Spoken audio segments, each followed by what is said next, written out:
Guess who's back? Back again. SG's back. Tell a friend. Guess who's back? Guess who's back? Guess who's back? Alrighty, everybody. So,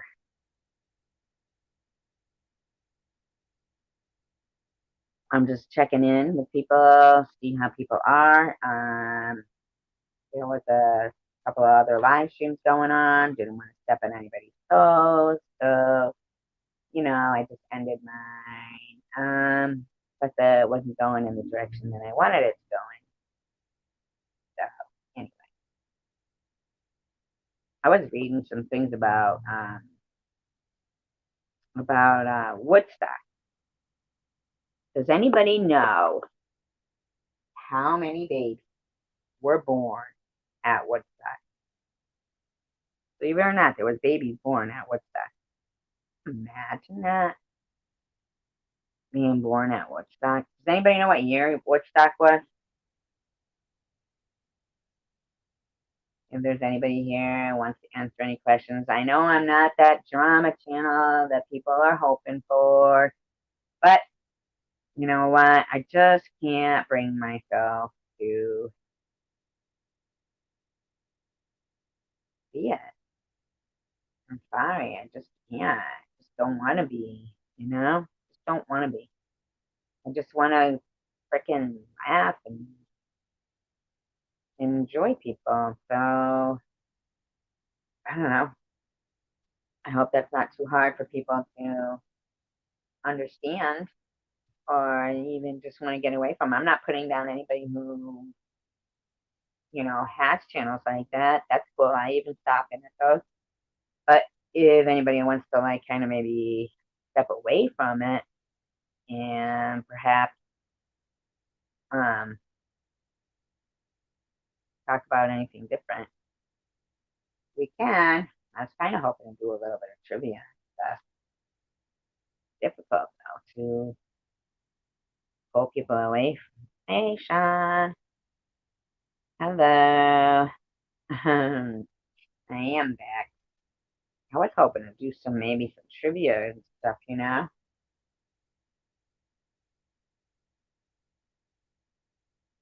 I like trivia. Sometimes it takes people's minds off, the regular stuff that's going on. I used to love Jeopardy. Is that still on, or I am I am feeling better. Doesn't take much for me to, start thinking about, hey, let's do something different. Should frickin' start reading the rest of that book. If Adair was around, but he's not, or anybody who. I love that book, The Art of Racing in the Rain.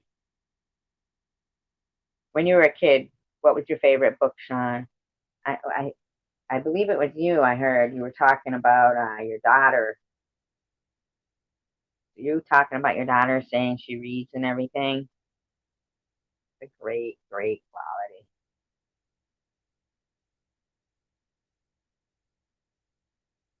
What got her into reading? I believe it was you, right? You were saying something about your daughter reading. She likes to read. Awesome quality. Reading is absolutely fundamental. It really is.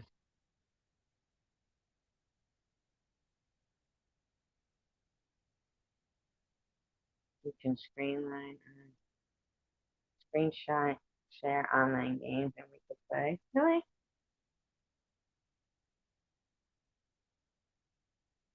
Like what kind of online game?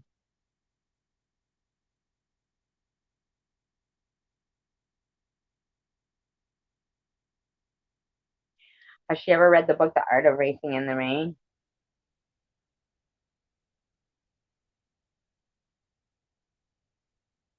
My daughter's a reader too. My daughter too.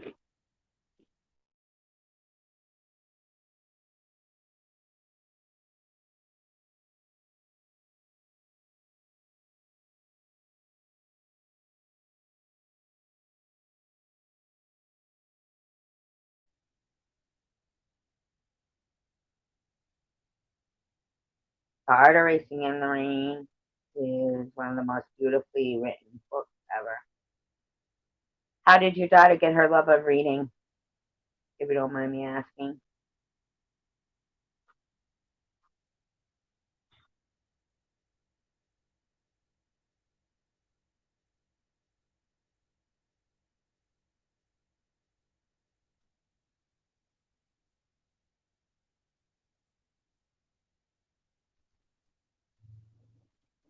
When my daughter was reading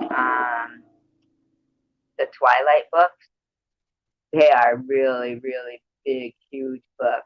And I would read them too, all the Twilight ones. Um, I like to read what my daughter reads because it like gives us stuff to talk about. I wonder if you could do that if you came up on my screen. Would you be able to screen share it from yours? See, I only use my phone. I don't have two devices.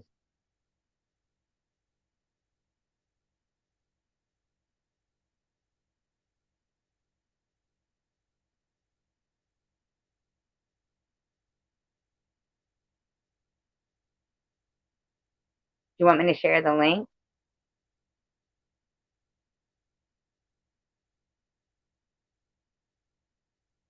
I will.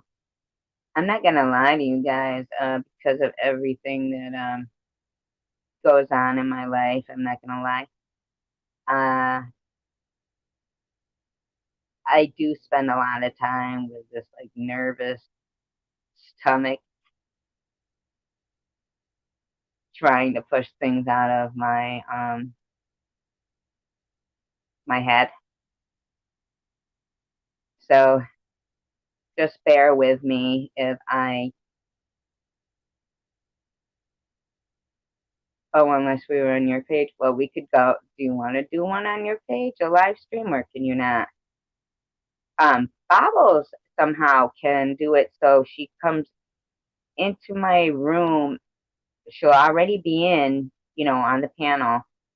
And then somehow I'm able to, like as if a guest wanted to join the panel, she does something where she's able to share the screen, not in her own, but on my, like on mine.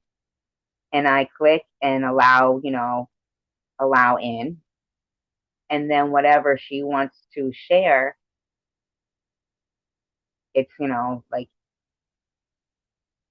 on my panel. I don't know how she does it, but I think, she has uh, two devices. So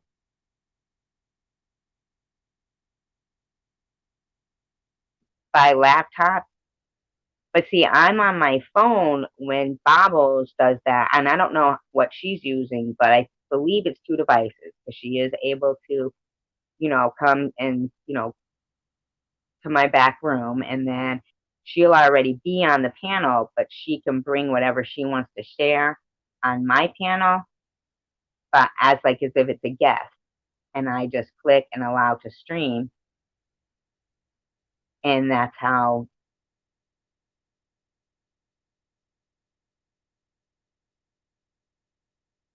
Is that Bobble? Oh, Angie. Okay. The way you said I'm like, um, so even though it would be on my stream, as long as you have two devices, then I could just invite in, right? Is that what you mean, Angie?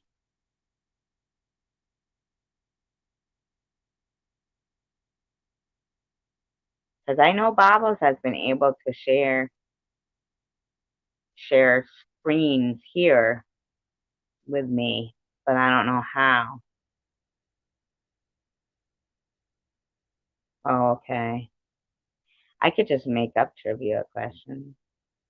You look good, Angie. Your hair looks great.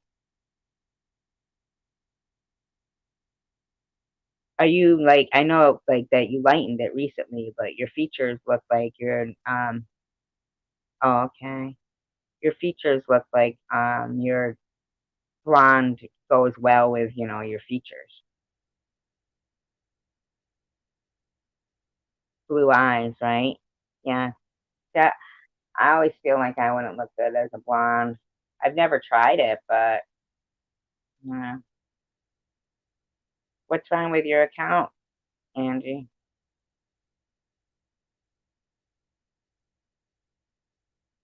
I was just looking at this thing about Woodstock.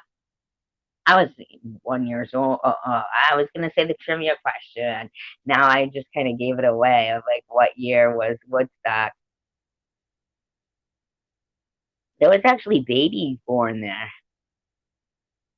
like over 400,000 people with 600 porta potties. Ugh,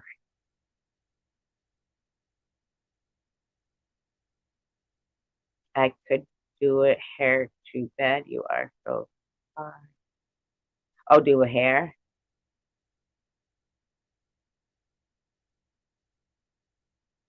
Hi, Dominic.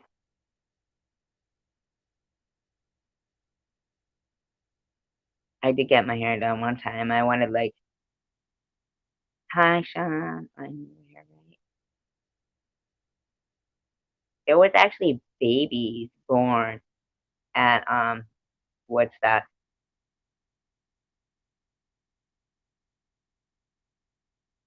I don't know if I'd even go to a concert if I was that close to having a baby. Do you imagine? My God, I just couldn't imagine.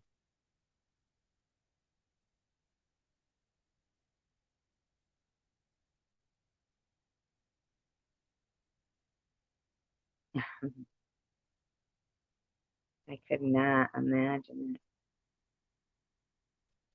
I was watching these crime shows earlier about like you know, these ones were like from England. I mean, the difference between England and here, the police officers, and I'm not putting down police officers. I'm just saying I do realize that we're a much bigger country, but man, they use their detective skills. I mean, although this one I saw, they were pretty animate. This one was like an American one, and they did track. I mean, I think it depends on the police themselves, you know, how, like, what I guess inspire them to go into what happened to your other account, Angie? That's a nice name, though. I like that name, Landon. Reminds me of Michael Landon. Anybody know? Name one of the shows Michael Landon was on.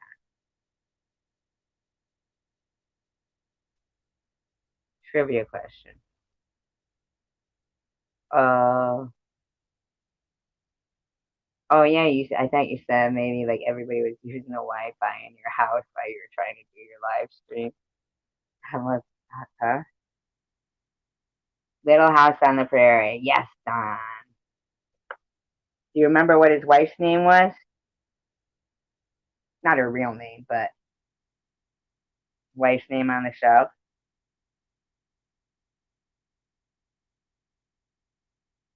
Okay, Michael Landon wasn't a Knight Rider. Don got the. So now, like, we're doing Little House on the Prairie. Has anybody ever watched? It was David Hasselhoff who was a Knight Rider. What was the name of Knight Rider's car? No, Don got it right. Don got it right. She said Little House on the Prairie. She got it right.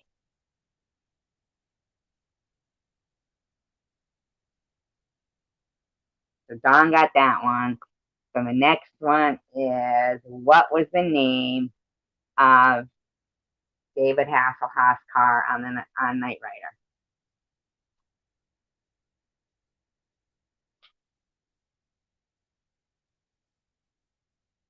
I love Little House on the Prairie. Oh, Landon Moore. Oh, so that's Andy. Oh, Andy got that one right. Okay. Okay. All right. Who played Magnum PI?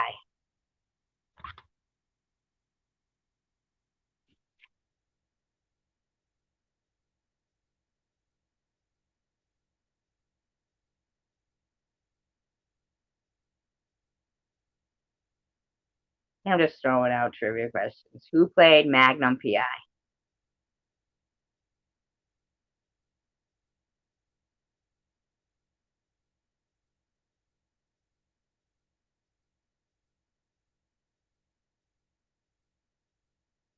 Come on, you guys. Nope. Yep, Don got it. Don got it. Tom Selleck, not Burt Reynolds. Tom Selleck. Okay. What movie was Tom Selleck in with Ted Danson?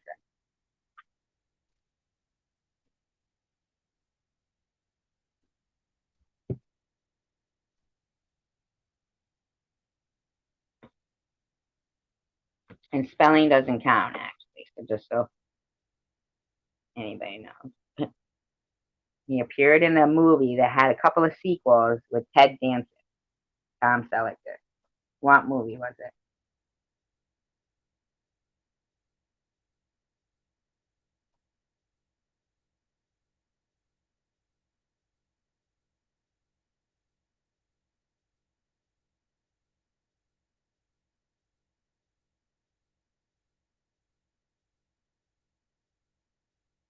Do, do, do, do, do, do.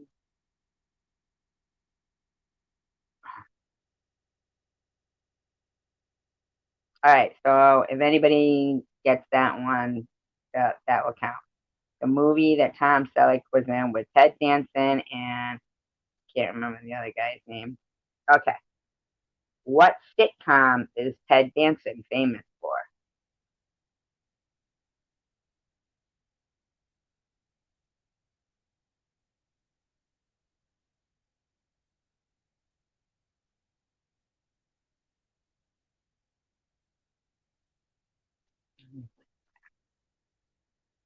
Cheers. No one got that one. All right. Who played Diane in Cheers?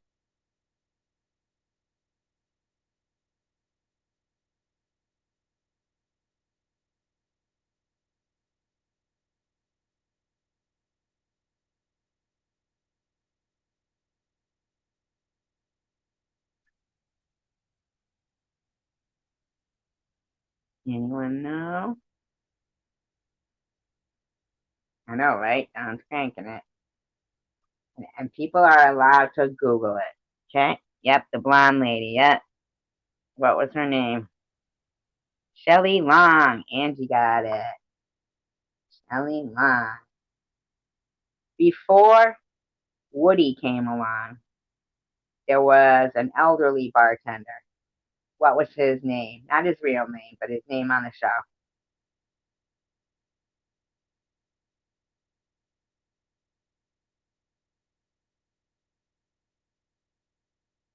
Yep.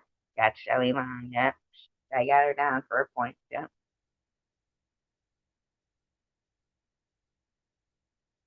No, nope. Sam never changed. Sam was always there. Bef- yeah, the old man. What was his name on the show? It was like a nickname.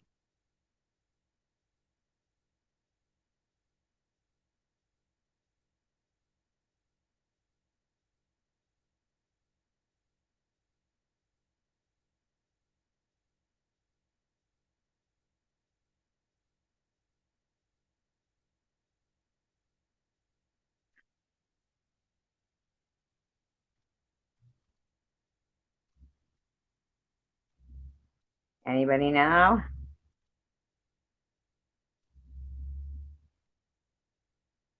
No, the old guy. Not Ted Danson. No, it was before Woody came to, like be the second bartender with Ted Danson with Sam.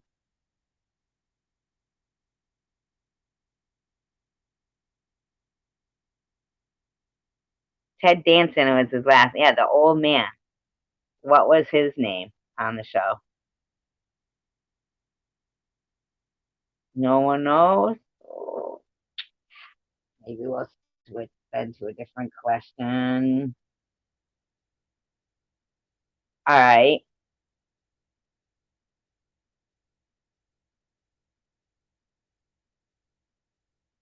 Should I go to like more recent shows or I know Google it. You guys can Google it if you want. It's not Albert. Albert. Albert. That's not a nickname.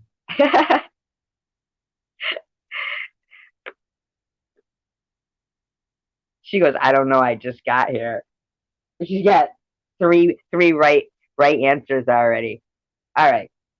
You guys are at Happy Days. No, no, no. Okay, okay. Speaking of Fat Albert, do you remember the guy who would stutter like Fat Albert? Remember?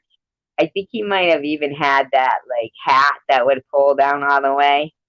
Does anybody remember what his name was in the cartoon?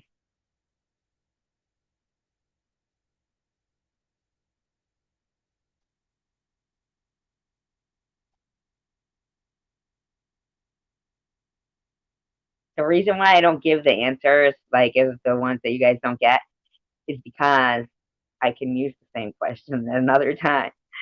Uh, but if you do get it, they're in the same. No, no, it was on Fat Albert. On Fat Albert. Hiya there. On the cartoon Fat Albert, one of them would like kind of go, well, but I don't know, but like talk like that, like strange. I can't like exactly get it the way it is, but what was his name? Does anybody know? Fat Albert, not Porky Pig. Do,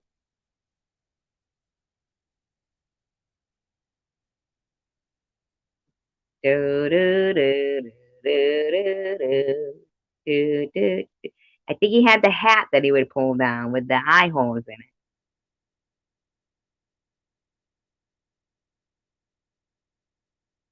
Okay. All right. I've never been to Sturgis. You mean the motorcycle thing? No. Isn't that up this way? Where's Sturgis? Mm-mm. All right. We'll do a different cartoon. On Scooby Doo, what was the name of the girl? Not Daphne, the other girl. What was her name?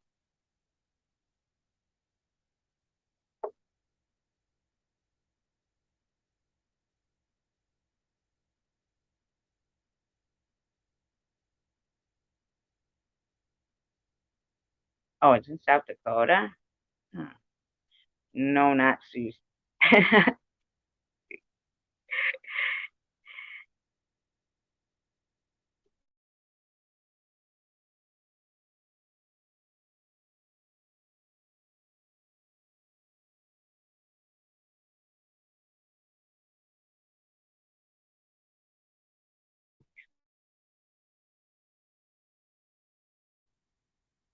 No Scooby Doo fans here?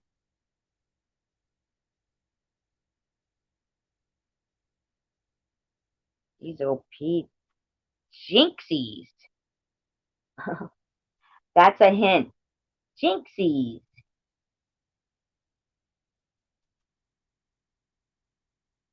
Fred was my first crush. I know he was a cartoon, but nobody wore an ascot like Fred.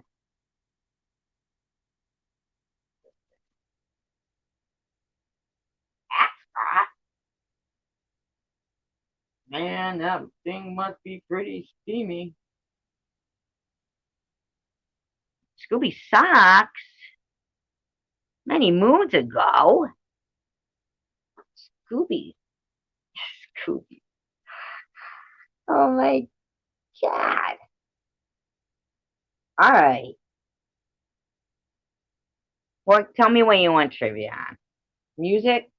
Is that more like Crosses the Ages? What did the Beastie Boys that you say that you had to fight for your right for? They were at the Beastie Boys. They wanted you to fight for your right to what?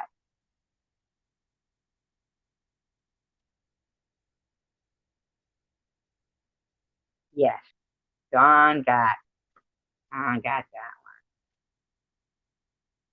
What did the Beastie Boys say their monkey was made of?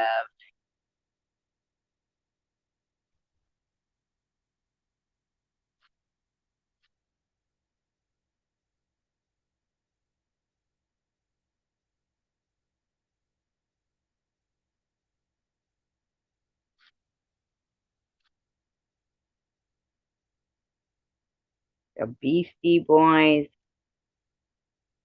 monkey is made of something monkey. That monkey junkie.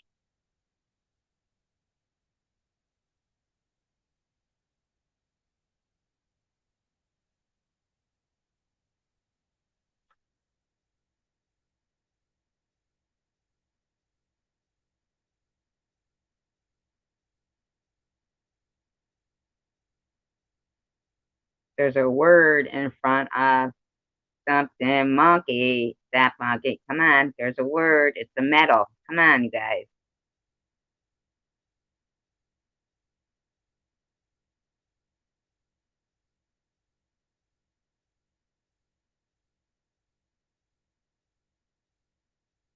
I know there is somebody in this room who knows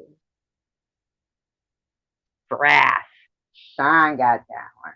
Yes, Sean. Brass monkey. According to the Beastie Boys, there is no sleep till what city? No sleep through. No, you don't, man. We're not done yet. Hi, XX. How are you? We're just doing a little trivia here. Brooklyn. Sean got that one. All right. What album or recording or whatever of the Beastie Boys will you find these songs on? Nope. Don, you got four, and Angie and Sean are tied.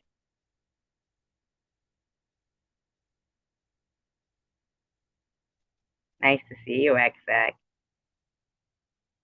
What Beastie Boys album, tape, DVD, CD, whatever you call it, will you find No Sleep to Brooklyn, Brass Monkey, and Fight for Your Rights Party? Yep. What's the title of it?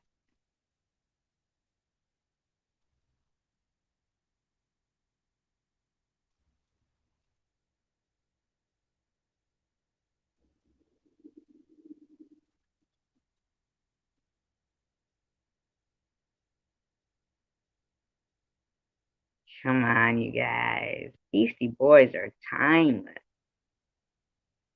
Gotta know.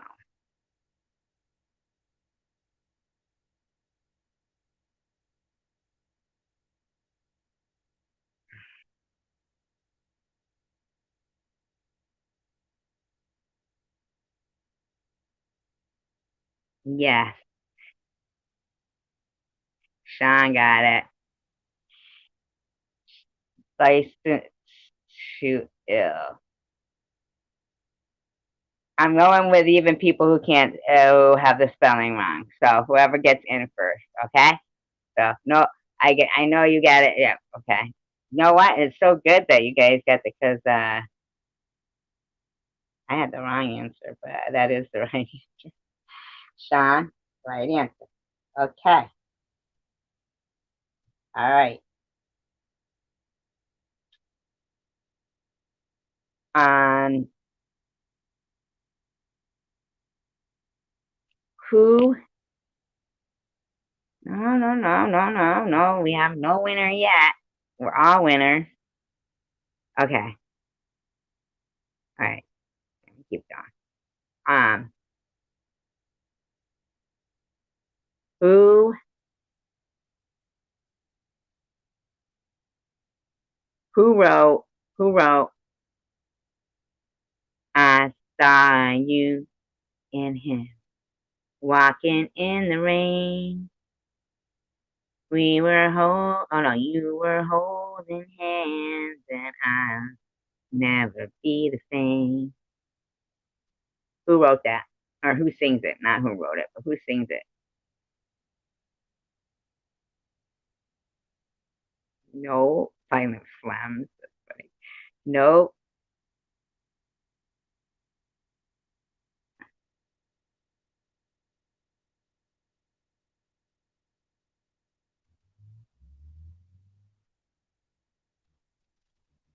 I saw you and him walking in the rain. You were holding hands, and I'll never be the same.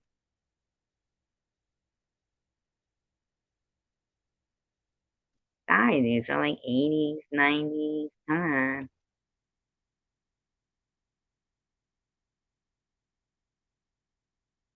You want a hint? You know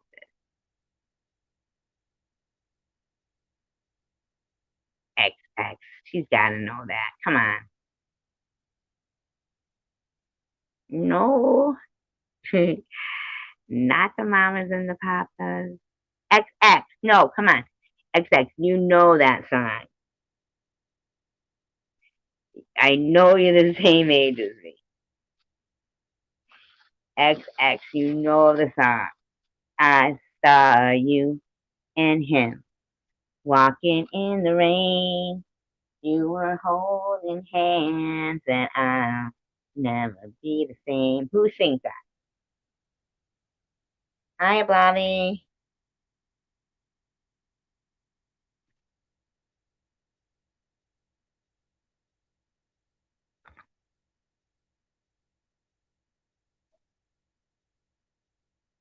Has something to do with something you drink. His name is something you drink.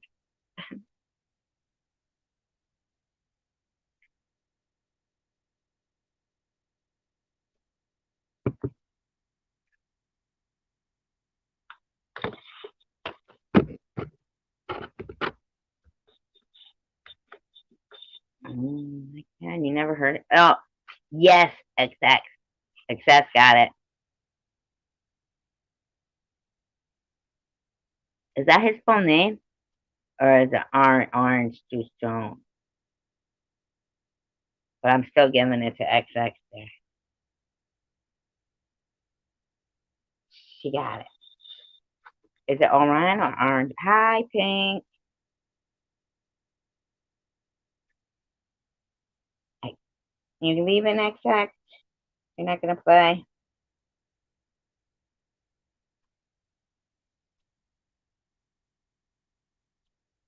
All right.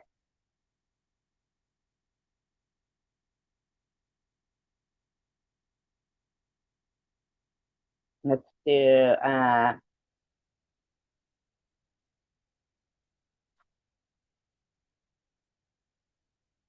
can't remember the girl.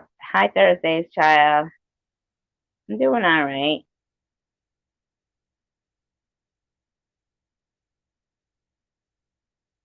Who? Okay. Okay.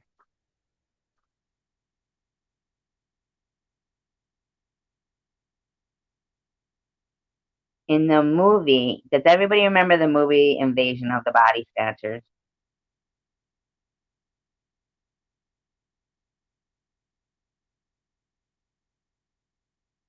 Like, what movie has everyone seen that I can ask trivia questions about? Name a movie that we all have in common. Like the Halloween ones or the Jason ones, or some people don't like scary ones.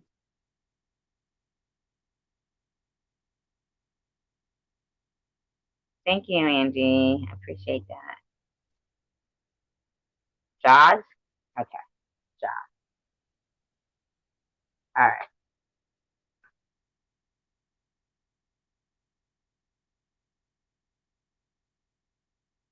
In the movie Jaws, what was the last name of the lead guy?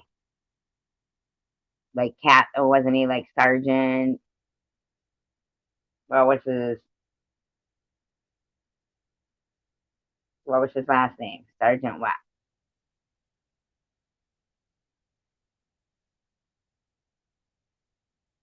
Does everybody know Jaws? Like, has everybody seen Jaws?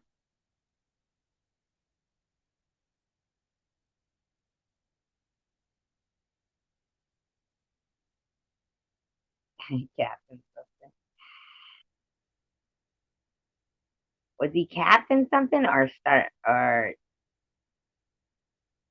Because I keep thinking the guy who had the what the hell was the oh, I got a good one. Remember the boat that they went out on to catch Jaws? What was the name?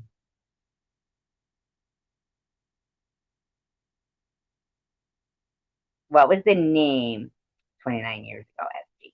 It's still a classic comic.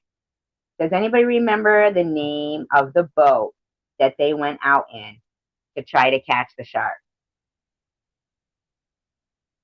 It was actually the name of another movie, I think, and another kind of sea animal. Orca. Don got it right. Are you leaving, Angie? It was nice seeing you. I hope you're not leaving. I hope you're just staying. It's a great chat. Okay. Does anybody remember the name of the captain of that? Don got that. Orca. Yeah. Anybody remember the name of the captain of that ship or boat, whatever you call it? The shipping thing. Oh, good. Okra. Dark Light said Okra. Hi, Dark Light. Captain Quint. Dark Light got that one. Okay.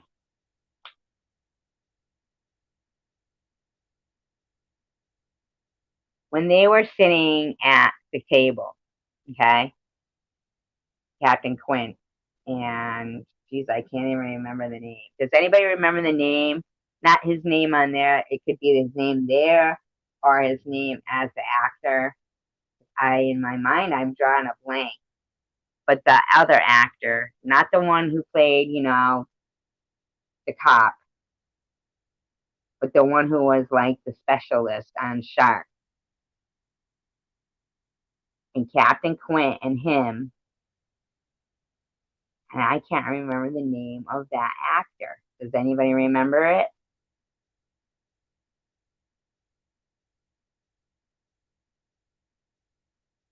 Dreyfus, yes. Dark Light got it. Richard Dreyfus, yes. Yeah, Richard Dreyfus.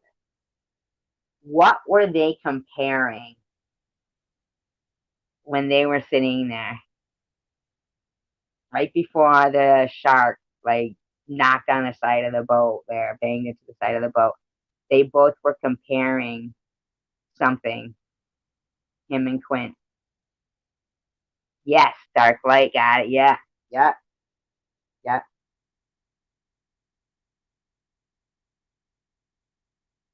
Scars. Oh, scars. Yeah.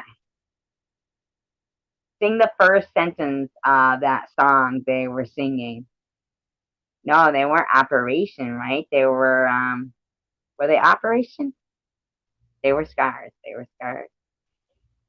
Does anybody remember the first sentence of that song they were singing? Ba-dum-bum. I'll sing. I had a little drink about an hour ago, but it's gone right to my head.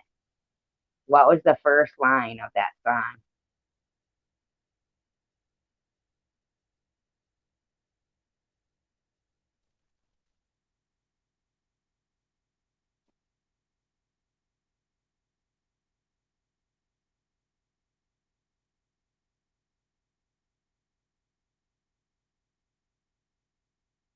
You got two words missing.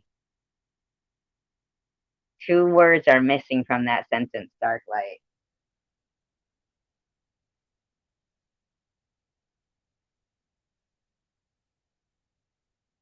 You got most of it. If anybody comes up with it, if you can types it in before you do, there's two words missing. Or three. Three words.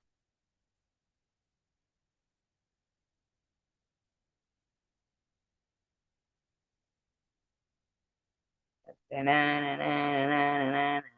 had a little drink about an hour ago. Yeah, I had that.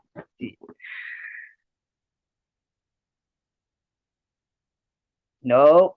Something to do with.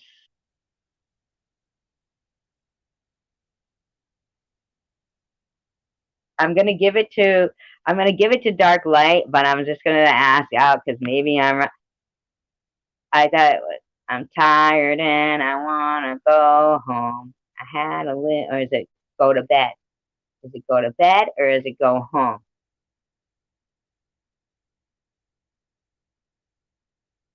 No, not 99 bottles of beer. I want tired and I want. You know what? I'm giving everyone a point for this one. Everyone gets the point that has made an answer so far. Because I can't remember if it's show me the way to go home or tired and I want to go home. So everybody gets a point for that. Everyone. All right. Who played? Who played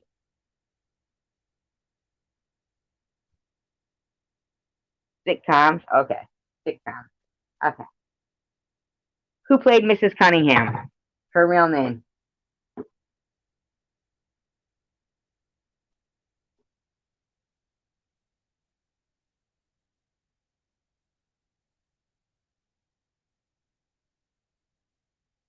Don't forget that it's okay to Google. Show me the way to go home and I'm tired and I wanna go back. Don gets an extra point for that. Don gets an extra point for that. No, Mrs. Cunningham, Marion Ross, John Mack gets that one. Who played Mr. Cunningham?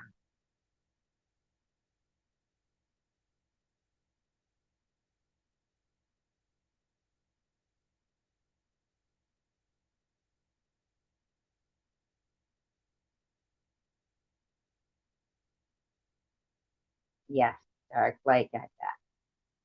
All right. Speaking of Bosley,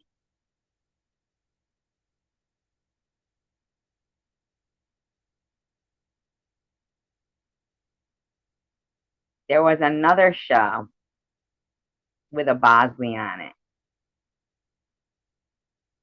but that was the character's name. What show was it? Thank you, Don.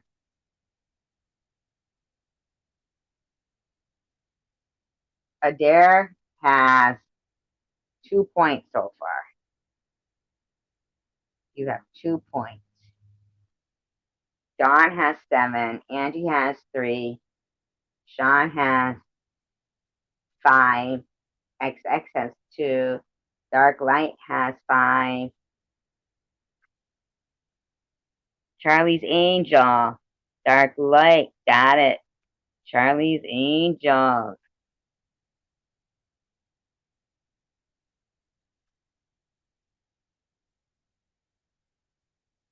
Who played Jill Monroe on? All right, wait. Let's just go right back to Dawn's question there. I think she says Beasley. Where did anybody see Mrs. Beasley? I feel like that it was on two sitcoms in our lives.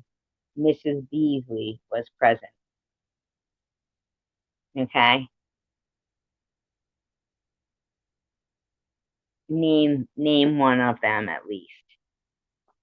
And everyone gets a point for naming where Mrs. Beasley showed up. Family Affair, Dark Light. That's one of them. Where's the other one? I feel like she was on it and I could be wrong. Was it just Family Affair? Or did Tiger, the dog from this other show? Yes, Dark Light. Yes, Brady Bunch. Who played Jan on the Brady Bunch? What was her real name?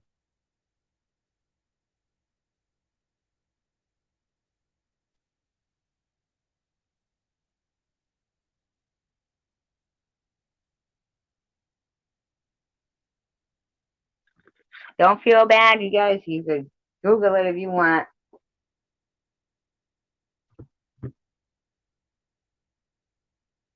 In the movie The Brady Bunch, who played Jan? Yes, Sean. Sean got it.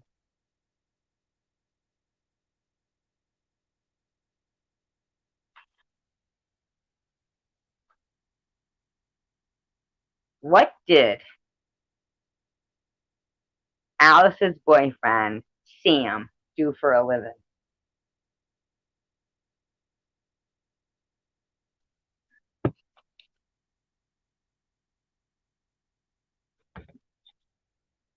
What do you mean you don't have any points left? You can answer. You have points. A dare. You don't lose points. You gain points by answering. Dark Light, yes, he was a butcher.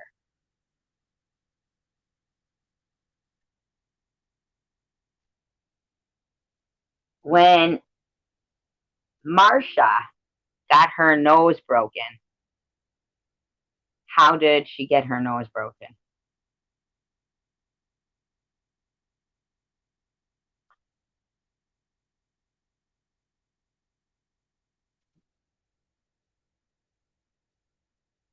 Thank you. Dark Light, football, yes.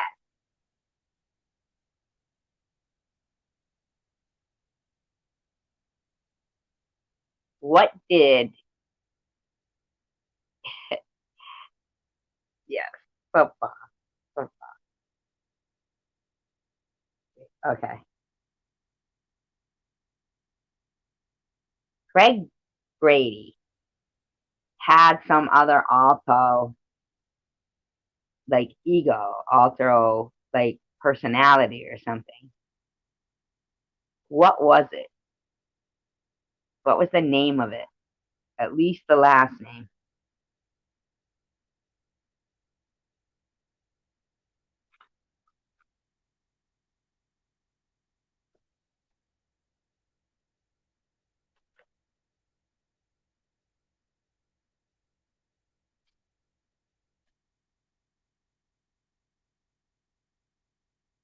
Johnny something is right. So I'm gonna, yeah, Sean Mac. Sean Mac got it. Johnny Bravo.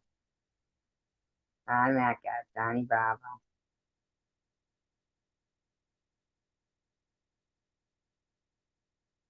There was a cartoon.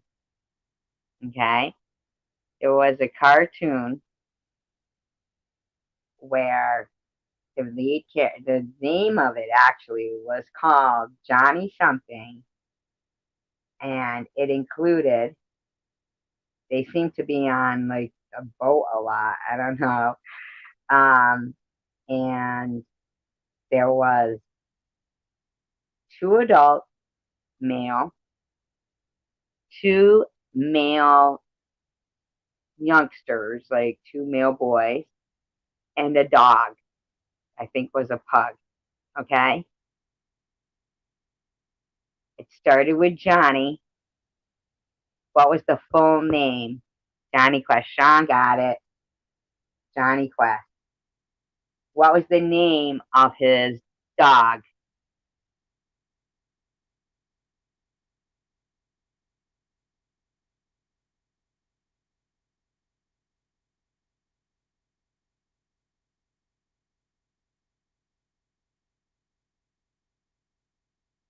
What was the name of the dog on Johnny Quest?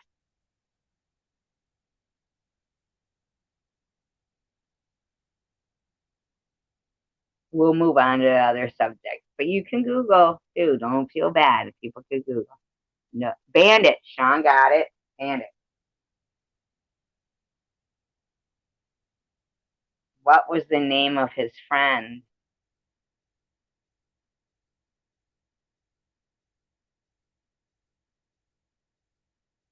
Did that one already get answered? The Orco one? The Orco one? Didn't that one get answered way back when? I think so.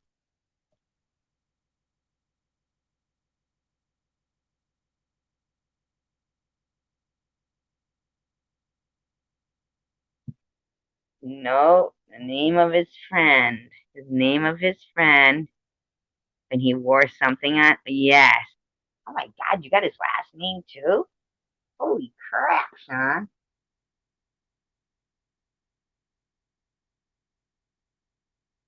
What was the name of the other adult? That's the last Johnny Quest question I'll ask. Night of Lobby. Sean has 10 so far. Dark Light has 11. Dawn has 7. Angie has 3. Adair has 2. Come on, guys. Keep going.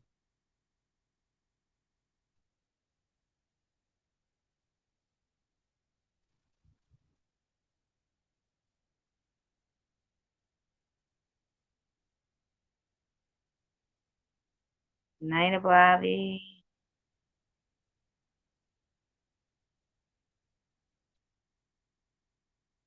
Have a good life. Thank you. Have a good life. She's funny. Not live, not life. It's cute. Sweet dreams of Bobby. We love you.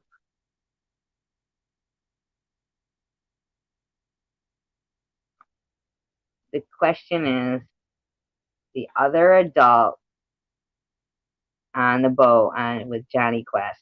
Oh, whatever the hell they were. What was the name of the other adult? You can even just say the first name. If you only know the first name, just say the first name.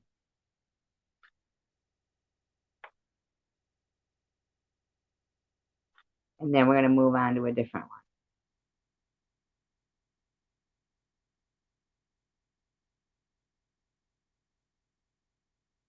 Does Sean know? Where's Sean?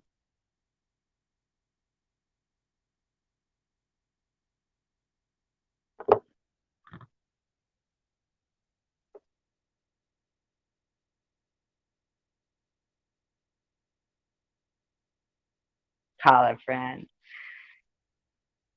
I'll give you a hint. His last name was Buchanan.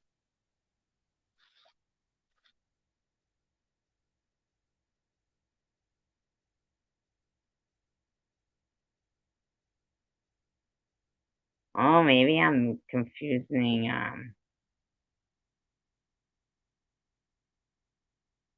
I might be confusing fucking One Life to Live with ah ah. Who can name that Led Zeppelin song? It's Race. Nobody gets that point, but that's not the name of the song. By request. Ah ah. Yes, Dark Light. See, that's how similar I sing it to, right? To Led Zeppelin. I'm like right on. I'm right on. Right, Adair? I mean, spot on with that song. I don't even know why I don't make that my theme song. Or your mating call. That one's more like whoop, whoop, whoop, whoop, whoop, whoop, whoop, whoop, whoop, whoop, whoop. Whoop, whoop, whoop, whoop, whoop, whoop, whoop, whoop, whoop, whoop, whoop. Whoop, whoop, whoop, whoop, whoop, whoop, whoop, whoop, whoop. Notice nobody answers back. That was pretty good though, right? For a mating call? I thought so. Tomorrow morning I'll have a shitload of birds outside with flowers. Whoop, whoop, whoop, whoop, whoop, whoop, whoop, whoop, whoop. um, dun, dun, past the light. You know they won't be home tonight. I don't know really no quarter much. I would like to date an owl. They'd be up all night with me. If I drop something, they could find it.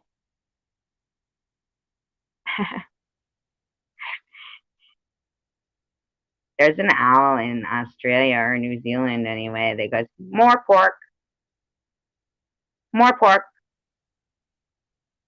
more pork. That's truth. Okay? Truth. More pork, more pork. It's true. I'd probably get along with that owl.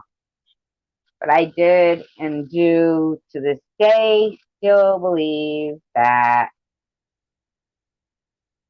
if I had a parrot, I would probably drive it nuts. I bet the parrot would pretend that it couldn't talk just because I would drive it crazy. I'd want it to sing with me. Yes, you can look it up. There is an owl in New Zealand, and it says, more pork, more pork. It's truth. I'll find it for you, and I'll drop the link. It says, more pork. My friend told me, oh, Mark from Orc. I love Mark from Orc. Look this up right now. More pork. More pork. It's truth. That my friend was kidding. I don't know if you guys noticed, but I try to make a live stream that doesn't have much drama. And even though it is silly stuff that I talk about, I do it because I want people to have a place to enjoy and just, you know, just, have a place to enjoy.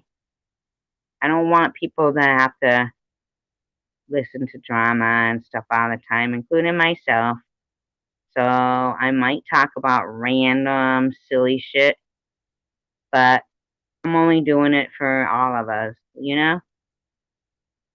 Just trying to do it so we all have somewhere to go that isn't talking about drama. So even if it's silly, I don't mind. I'd rather be silly. So yeah, when my friend was saying more pork, that's the video. Thank you, Adair. That's the video. He says more pork, and my friend in New Zealand, he'd always go more pork, and I would think like, what's he talking about? Like, there's really an animal, like an owl that really says more pork, but evidently there is. So that's a link to the owl. He said more pork, more pork.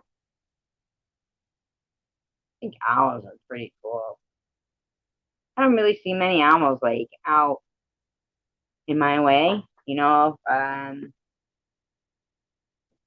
I'd have a hard time myself. Like, I would really have a hard time, even with like a bear. being like, oh, bear, getting out of my car. One day I literally had to talk myself out of getting out of my car because our was like getting that, hey, this is a bear.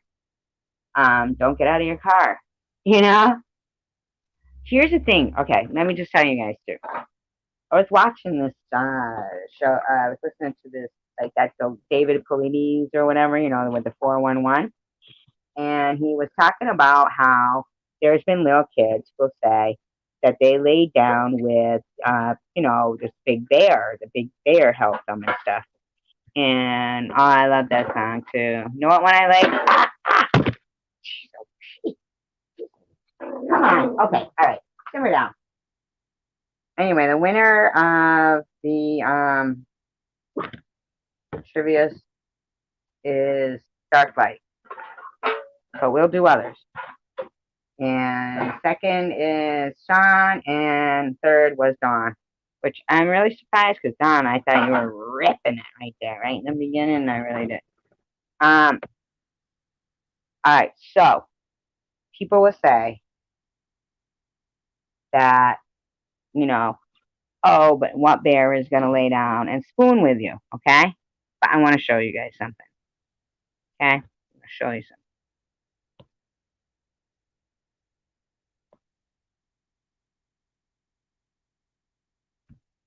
I'm going to show you guys something that I've seen with my own eyes. This was in front of me. I took this video myself, okay? I took this video myself. And I've seen it every year.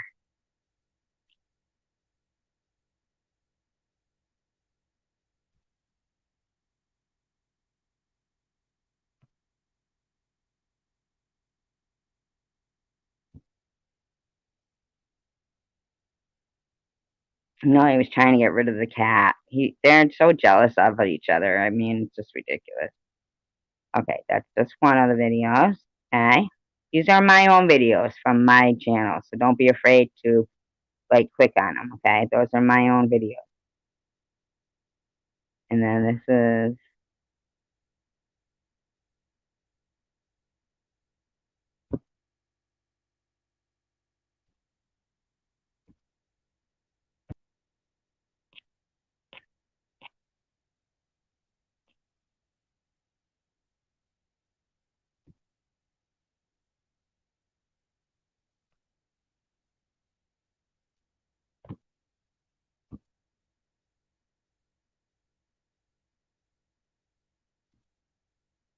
can you guys see links that I post here?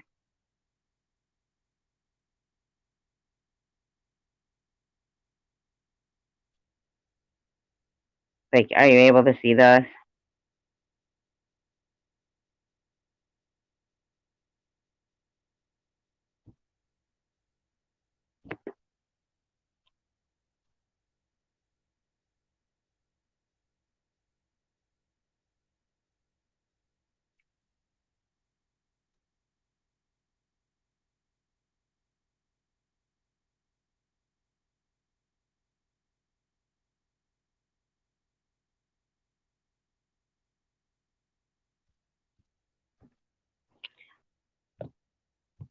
All right. Well, I don't know if those are yeah. And I don't know if that's the one where the guy is lying down and the bear is spooning him, right? But for 25 years, more for me, but for my daughter, I'm gonna actually drop this link too, okay? This is the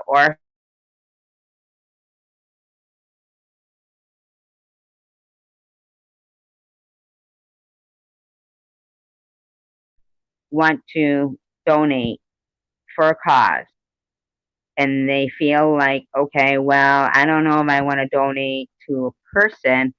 I'm not sure what I want to donate to. I'm not sure about this. I'm not sure about that. Okay.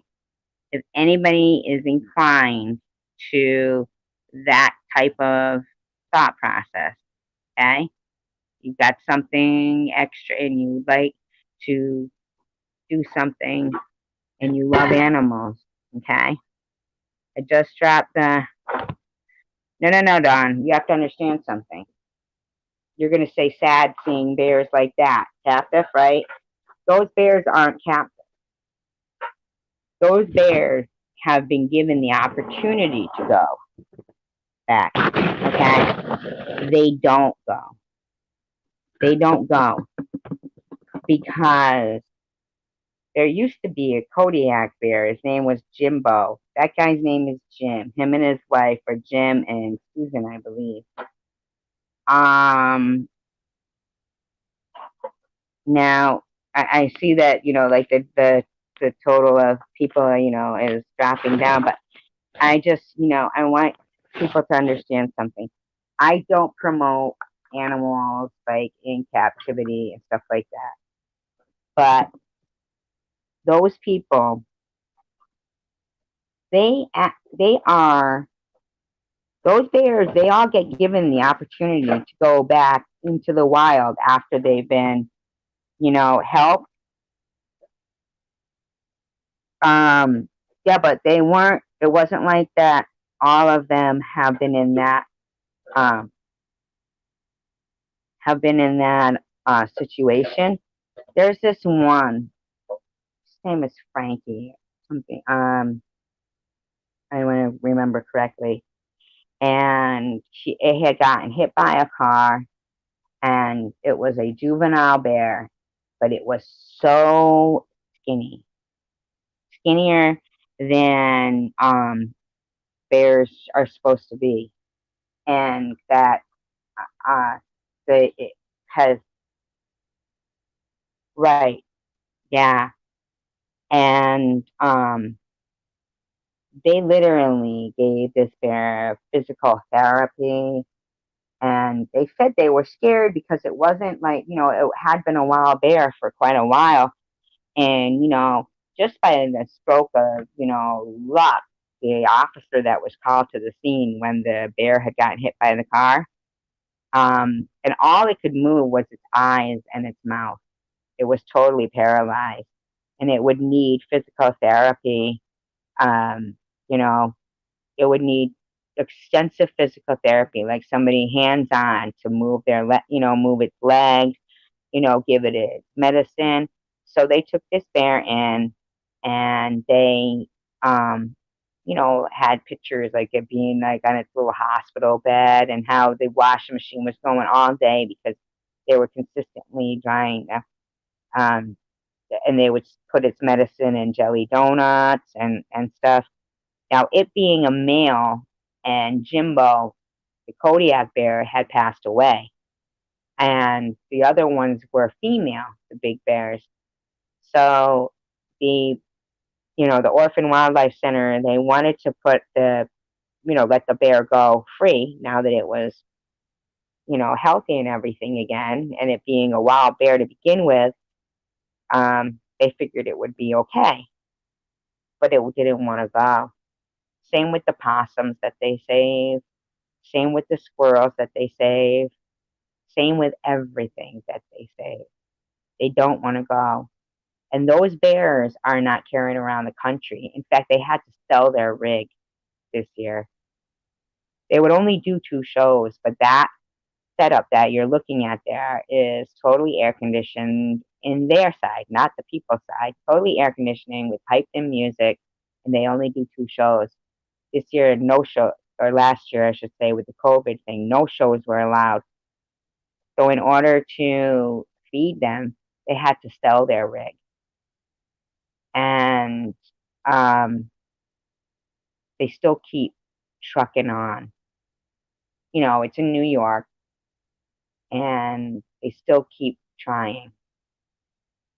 These people will die trying to help animals. That's their life. That's what they do. And that is what they do. And they love. If you go to that channel that I shared, and you go and you look and you watch these bears with him, you will know that everything you've been told about bears your whole life isn't true. Don, I'm not lying. I know you're not saying I'm lying, but just for your heart to be filled, check out their channel, Orphan Wildlife Center, and go back and see before Jimbo died and everything. And man, those people, I think everything that we hear about some kind of animals is not true. I don't think that every animal is born to just kill and do this and do that. Do you think so, Don? You said you have a bear sanctuary there too. Have you been there? I can't tell you how saddened in my heart I am to learn that they had to sell their rig. If there's anybody who's, you know, has this huge heart about animals, the fact that they had to sell that rig and that was all they would do 2 times a year to generate revenue to feed all those animals, but because of COVID, they had to sell it. If anybody just has, even if you just buy a coffee mug from their merchandise, you're not just, you're getting your coffee mug. Oh, Wolf Center. Ah, Wolves, huh? Where do you live, Don? Wolves must be amazing. So amazing.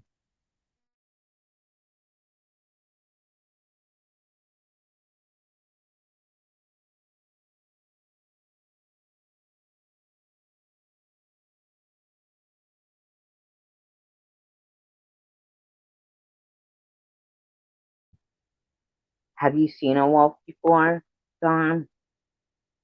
That must be so amazing.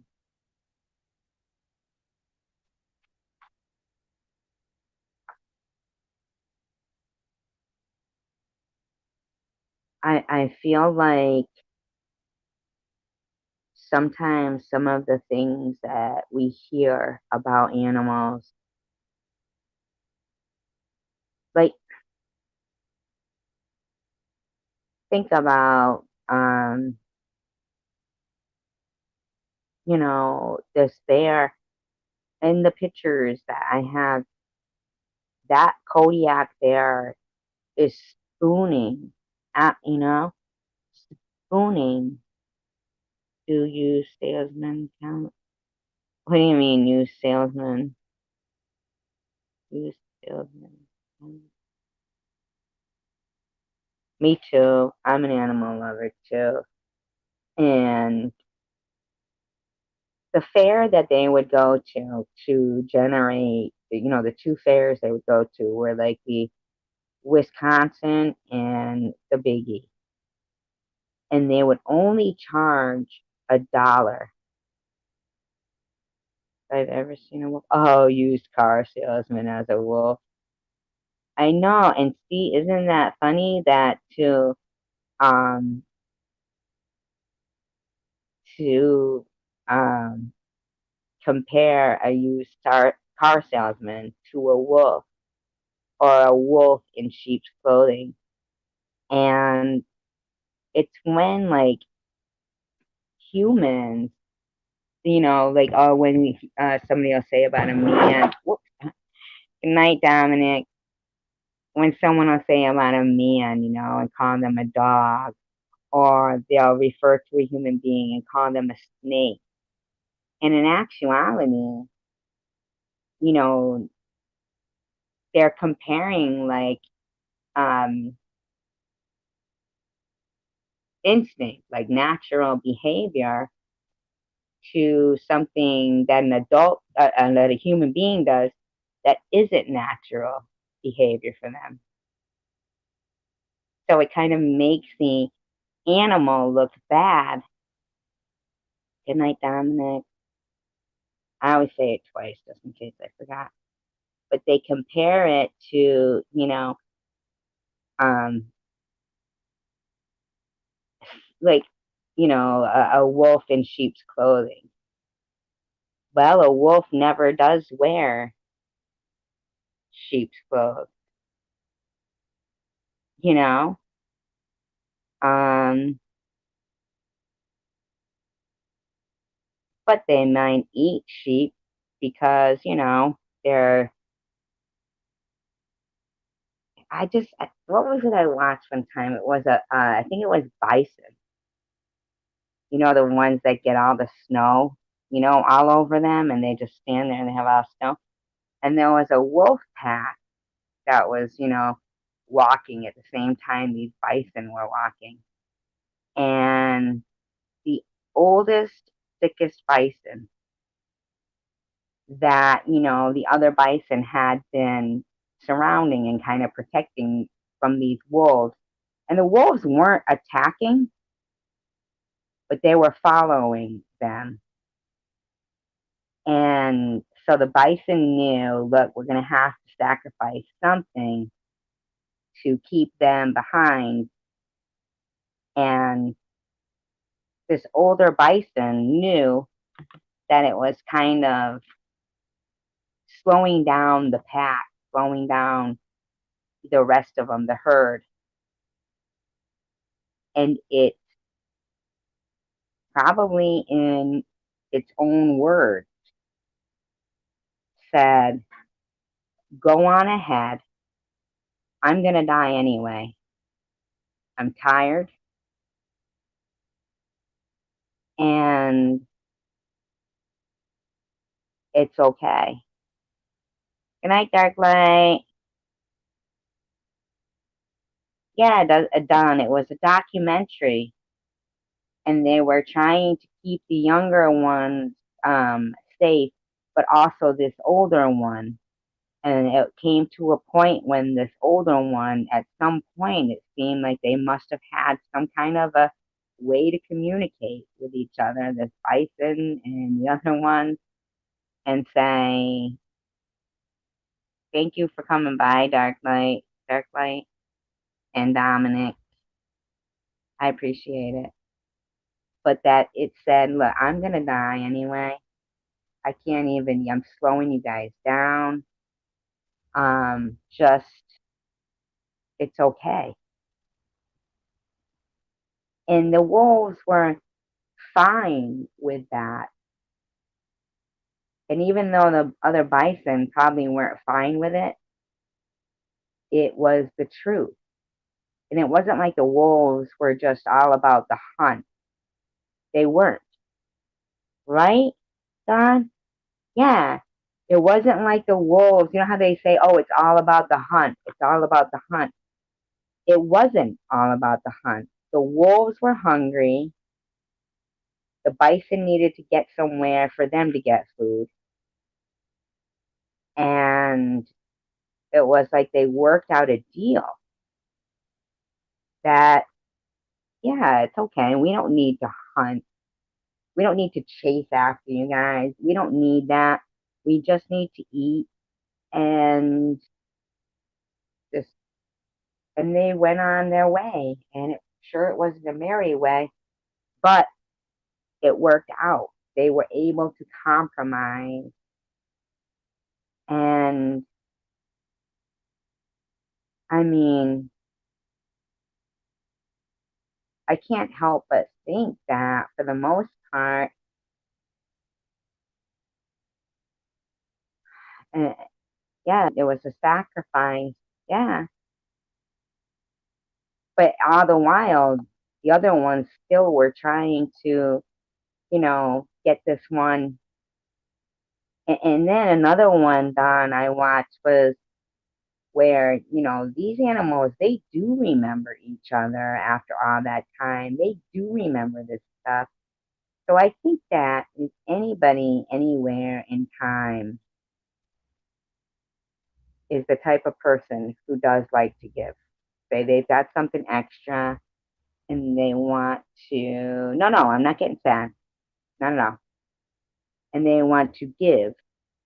And with all the questionable activities that go on and all the things like that, um, just my own capability, in my own capability. If there's anybody who ever watches me and they say to themselves, "Oh, I've got some money. I would like to donate," please donate to the Orphan Wildlife Center, because for so many years of my life and my whole daughter's life, the Orphan Wildlife Center has done so much good. Even like a squirrel, or if somebody hits a possum and there's dead babies, which never even occurred to me that there could, not dead babies, live babies, I'm sorry, live babies in the pouch of that possum. Being our only marsupial in North America, but most of us not being aware, I guess, of the fact that the possum is the only marsupial in North America, which is, carries your young in their pouch. Don't forget, and I'm not asking you to get out of your car and check and see if a possum has youngsters in, in its pouch. I'm not saying to do that. If you are the type of person who does have that kind of skill, or you're brave enough, then by all means. But I've watched videos of the Orphan Wildlife Center, and people will have brought, injured um, possums into the Orphan Wildlife Center, and there's these baby possums, like 5 of them, inside the the mother possum pouch. And so one of the videos, it was pretty cute. They had done, they wanted to put in, like those sheds. People call them she sheds and he sheds, whatever they're called. Those sheds. They wanted to put one in they get a lot of flying squirrels. And thank you. Yeah, and this is happy vibes. This is not sad vibes at all. I'm just talking about, I noticed a lot of people, and they argue about donations. They argue who they can donate it to. I'm just giving another outlet for people, because I know that I myself, I feel good if I've donated to certain things. Even not just donating, you could just purchase a coffee cup or something, anything at all. I know that all they had raised to do the shed, even though they did put it in, they do these things however they can manage. But I understand, Don. I myself am too. Um,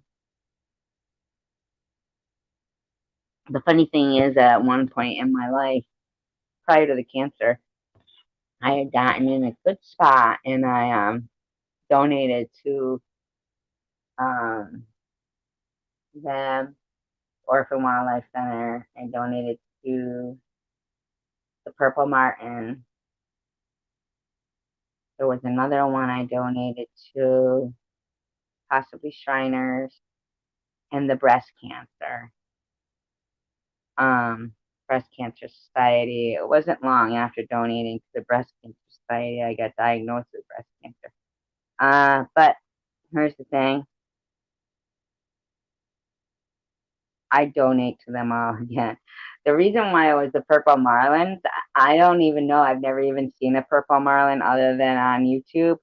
But a friend of mine had put up a wildlife cam, and she didn't take donations herself. She did it all herself. So I said, what is something I could donate to, because you've inspired me?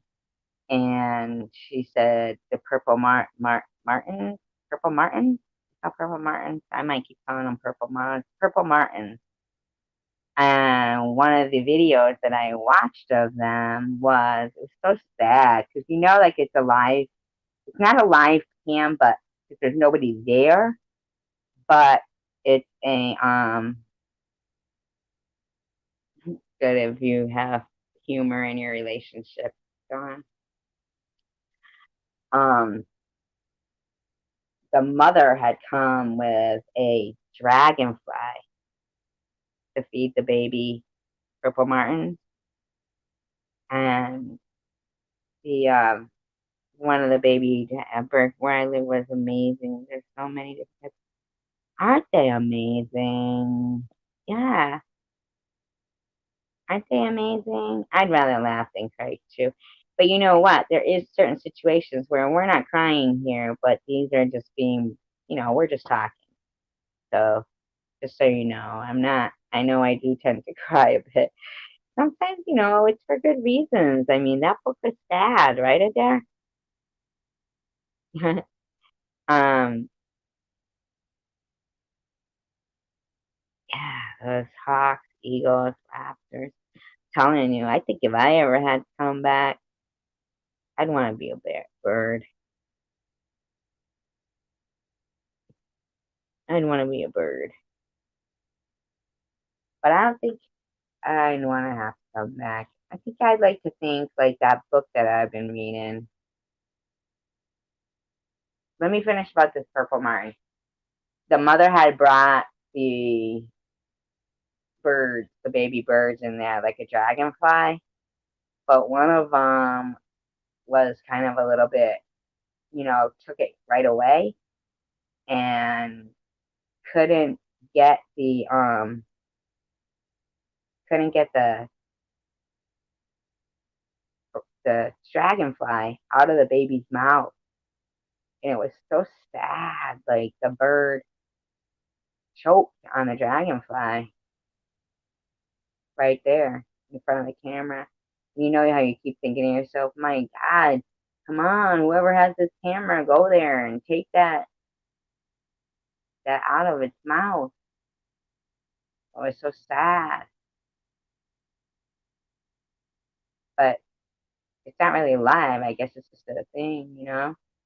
But the book that I've been reading, Adair is familiar with it. The book that I read sometimes online is called The Art of Racing in the Rain. Remember those sewing needles that used to be around all the time? I really thought they could sew your lips shut when I was little. Um, Adair knows I'll read this book called The Art of Racing in the Rain sometimes. And the dog thinks that when a dog, it had watched like it had watched a documentary about dogs, and when they die, that in the monks, the Buddhist monks, was it that they feel like if the dog has learned the right things to say and the right time to use their hands and all that stuff, they'll come back and be a man and be the best man they can be. And that's how the dog that is telling the story feels, that he's going to come back and be the best person he can be. And so he's striving to be that in the book that I've been reading online. I don't know if anybody's caught any of it. It's called The Art of Racing in the Rain. It's told by the eyes of the dog.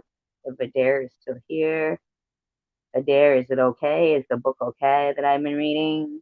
I like it.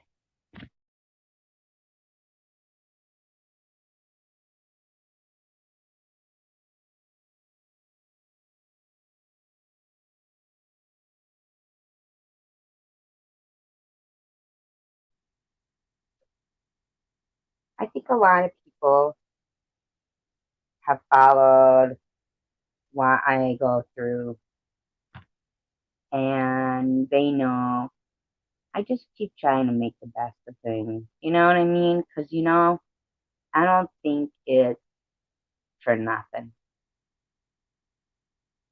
I don't buy into that. I, will believe this and believe that and believe that, and that's what makes me be the way that I am, is for nothing. Even if it is for nothing, I won't know. But in the meantime, during my living life, I have been the best person that I could be. Maybe not the best person or the most successful, but I've tried. And I don't, the thought of, you know, um, that saying, you've made your bed, now you lie in it. Then, well, something, I Heart Pink. I Heart Pink actually said to me, she doesn't talk much, and oh, you're leaving, Sean? Well, let me just explain though. When about the lurkers, right? I Heart Pink told me that she had never spoken before in my live stream, but she had always watched them. And when she saw something going on, that she had developed a, a like for me. And when she saw me hurt, she couldn't not say anything. And I thought to myself, that's awesome. That's awesome that this person, without speaking ever, still developed this, you know, this affection and this like for me, that when seeing something that she could no longer not speak anymore, she spoke, and that meant so much that someone or anyone who usually holds their tongue felt so moved to speak up. And I don't mind if people watch and learn about somebody before they end up speaking out. Whether or if ever they speak out, they might end up saying, you know what, I've watched enough and I don't really like this person. Whatever the case may be, I am grateful for people in my life. However they end up in my life, I will continue to find the most beautiful reason that they're there, even if on the surface it appears, you know, so horrible, even cancer. I will try to find the reason and take the pearl from an oyster before I will just say, I give up. He goes, you ass as well. Just kidding. I know it's a typo. Thank you, Pink. And thank you, Sean. And I just want you guys to know that I know this is YouTube and some people can trivialize YouTube and minimize friendships, but I don't minimize anything. And maybe that's a part of my problem, but I'm sorry if I like to try to love everything, try to find wisdom in everything. It's just me. It's just the way I am. And anybody who doesn't like it can just walk away, but they don't have to, you know, try to find everything ugly in people. I don't like to do that. I like to find the beauty, because it's not that uncommon. Beauty can be found in God's simple thing. Simple things. You really can. And I appreciate you, Sean. And I appreciate everybody here. I'm not going anywhere right now. But, Sean, I just want you to know I appreciate you and I appreciate everybody here. I really do. And that I'm sorry, Sean. I'm not sad. I'm not half as sad as people think. I'm just emotional. That doesn't make me sad. It just means that I'm not, you know, like don't count me out of crying at a sad movie or if I read something. It does. It does.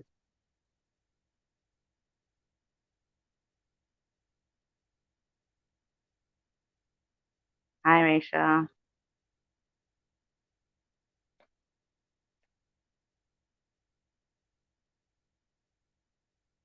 Yeah, I just, it's so easy to find something bad about everybody, but it's also so easy to find something good. So everybody's life behind the scenes or even up front is difficult. Why would I want to be another thorn in their side? You know, I don't.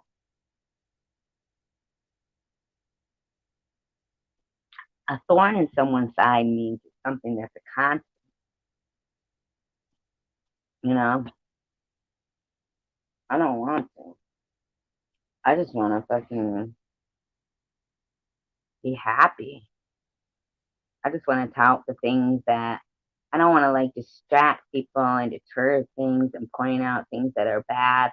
Don't give money to this or give money to that. I'd rather, spend the time saying, hey, here's something great you can give money to. The Orphan Wildlife Center is, and I'm not saying, like if anybody wanted to, donate to me or Sharon or Maddie or anybody at all. You're all like able to donate wherever you want. I'm just saying that if you're looking for something that someone who actually has physically seen these people and know the good that they do for animals, the Orphan Wildlife Center, even if you don't want to like say, oh, here, donate, if you'd rather like buy a coffee mug for one of your loved ones, any little thing that you do for these people, or just spread the word, please, please know these people have dedicated their life to helping animals, even just a squirrel. And it's not just a squirrel. Like everything matters. Everything. And, you know, providing a safe space for bears or, those flying squirrels or possums that are inside their mother's pouch after their mother has been passed away. Who thinks of that?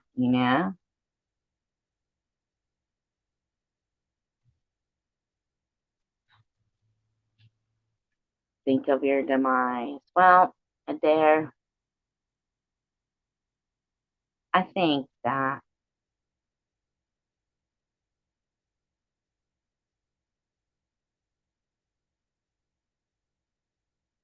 I think every person in the world, no matter how old they are, no matter how, if they're retired or if they're not, no matter how rich or poor they are, I think everyone should think about their demise. And even if it's not true, they should hope that there is something that they could be remembered by. And I don't mean anything big or anything. I just mean you want people to notice your act and not in a good way. You know what I mean? Like, you can have people who will make people feel like if you weren't here, people would be so happy. And they could convince people that, okay? But it's letting people convince people of that, you know, is where people go wrong. There could be 1,000 people that might be happy if one person was never around anymore, but there might be one person who would just be devastated.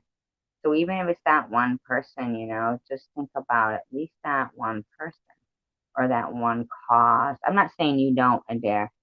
I'm saying, that I'm sorry, Adair. I'm saying like just all right, Adair. For example, say I never finished that book, The Art of Racing in the Rain, right? I'm sure you could go and you could finish it yourself, right? But in your head, you might always think that I never finished that book. I've read it, right? But in your mind, you might think I never finished that book. And I think about that when I get caught up in all this stuff that goes on. I feel guilty for not finishing that book because I know that there's been people who have sat right there, you being one of them, Adair, and listened to me read that book. And I believe enjoy it. And I'm dying to get back to it. But,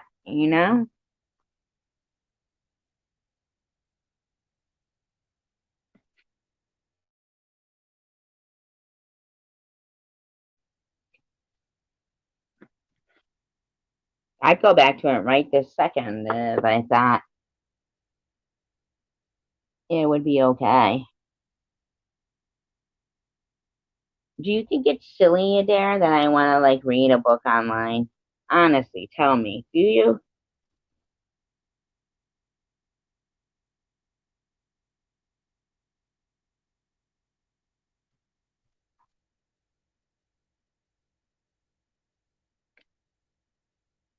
I mean, because it's such a wonderful, wonderful.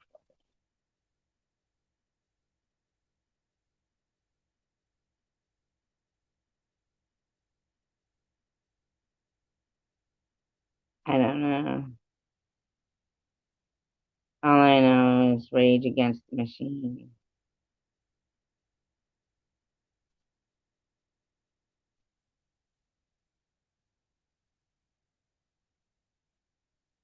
Don, what sign are you?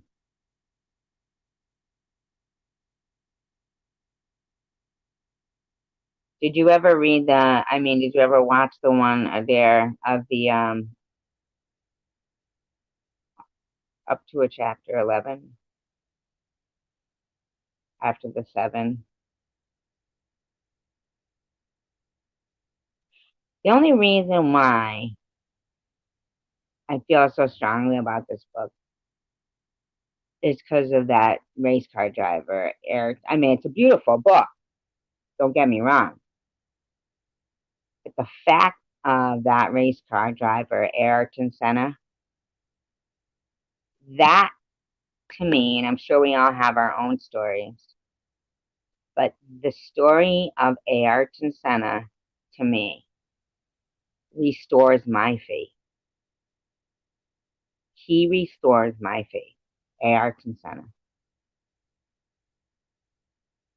Most people, if it wasn't like their story, like to them, it wouldn't be their own personal miracle, like their own personal epiphany. But I like to think when you, like, say you're thinking of a song and you get in your car and that song is playing.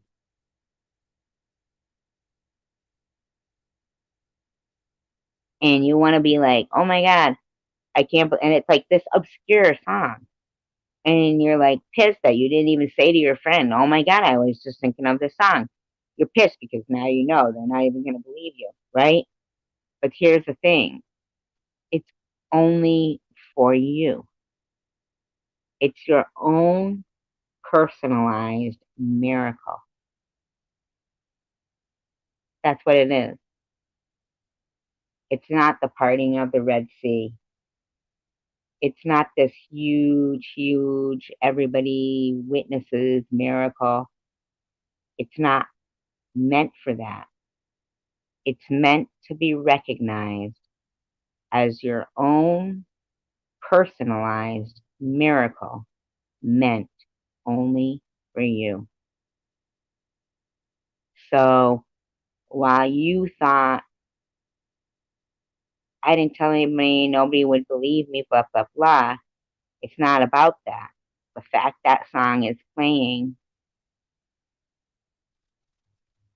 is for you to know the right person was listening. I'm not a holy roller or anything, but I do have faith. And I do believe tiny coincidences that people put off as a coincidence. Oh my God, I was just thinking about that. Oh my God, I was just thinking about that movie. Oh, geez, I just thought about that person. Just thought about that song. Those tiny coincidences that people write off are personalized miracles just for you to let you know that it's not synchronization.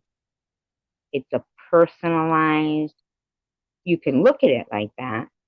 You can look at it like a coincidence. You can look at it any way you want. I'm asking you to look at it like a personalized miracle made just for you. So you know that you are not so unimportant that they didn't hear you singing that song in your head.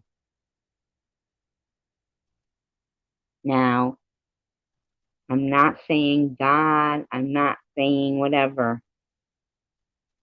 For lack of a better word, or lack of a different word, let's say God. Okay, let's say God. Let's say that's an abbreviation of the greatest of the deities,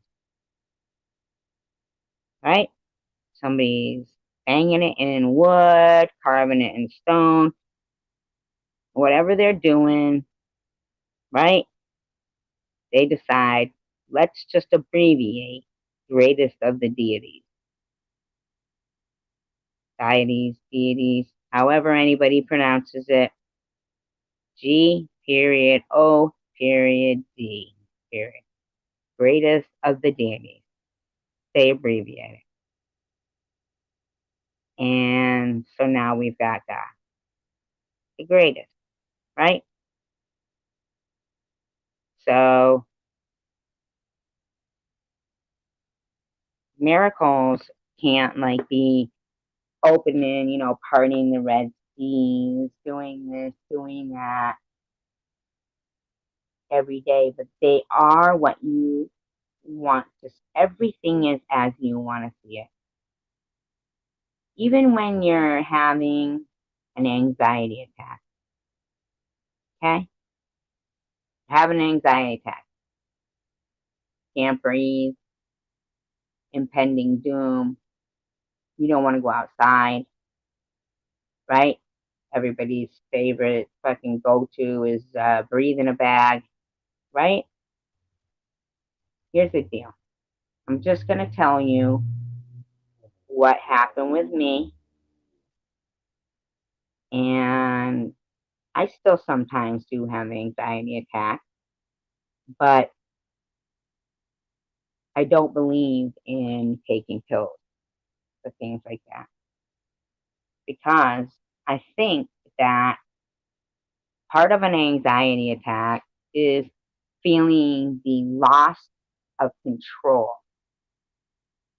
You feel you don't have control of your life anymore, and that gives you anxiety. Okay? One way to make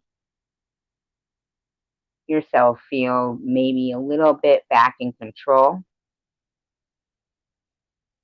is make a conscious effort. The words a conscious effort were used to me years ago, and they've stuck in my head. And a conscious effort is exactly that. Be aware of the effort that whatever it is you're trying to deal with is going to take. Be conscious about your effort.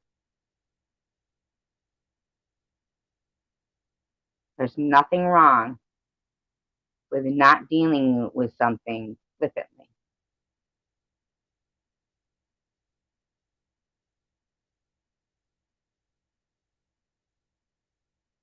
So, when you're having anxiety and you hate everything, you hate everything about your house, your life, your job, your car, your apartment, you hate everything. You don't know why, you hate everything. Stop. Stop for as long as you can to make a conscious effort. Step out of being you. You don't have to be anyone. You don't have to step in anybody's shoes. Just step back, look at what you're thinking, and make a conscious effort to remind yourself that yesterday you were driving around in your car, listening to music. You loved your car. You loved your music. You loved the weather, and maybe it was raining. You loved that it was raining, maybe because you could sleep later. You work outside. Whatever it takes to remind yourself that yesterday you didn't feel that way. Whatever it takes to remind you of how you got through yesterday, make the conscious effort. Don't take a pill because this is why.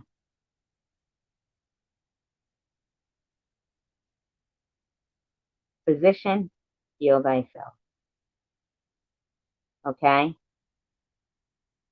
God, or for lack of a better word, greatest of the deity, whatever it may be, whatever you want to think. But I want you to think more than anyone that hell no can you not handle feeling this way today and not remember feeling like, hey, at least I have a car. At least I have a roof over my head yesterday. Now, even if that's how you were feeling, that it's not the best, but at least I have it. If you were able to make it through yesterday, you're able to make it through today with a conscious effort. All you have to do,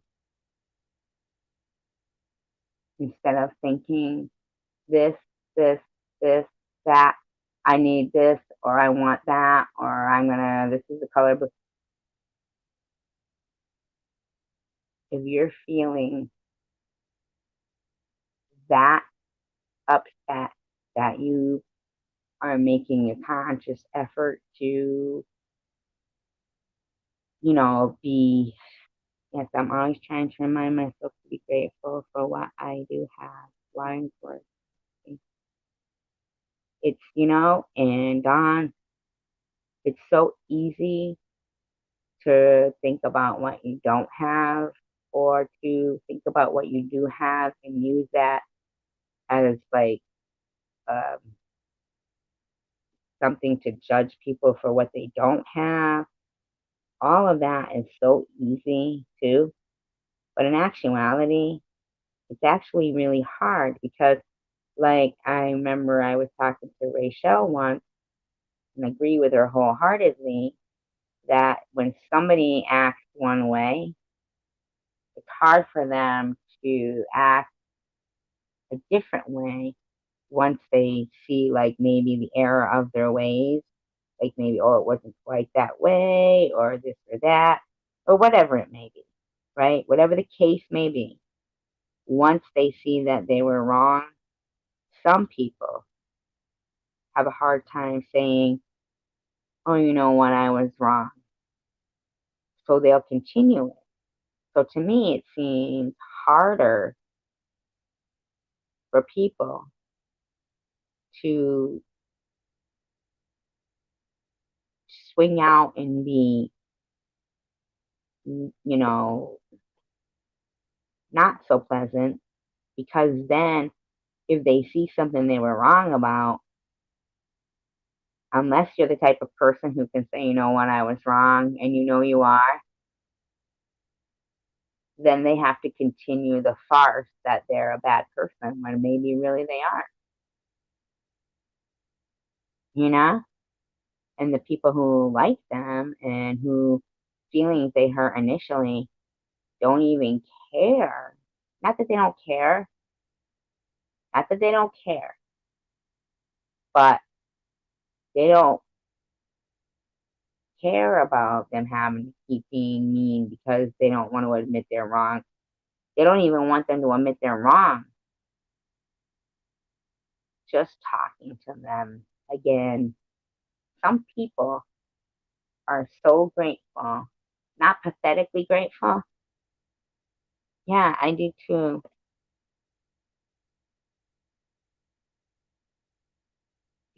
Some people are so grateful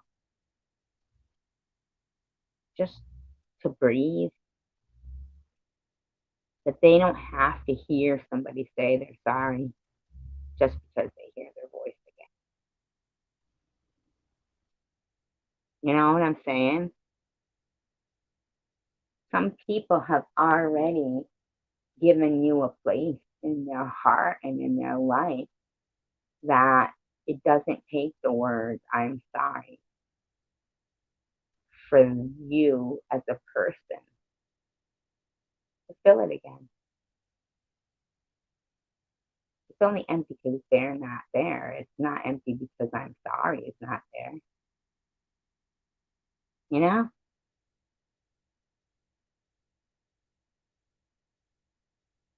Right.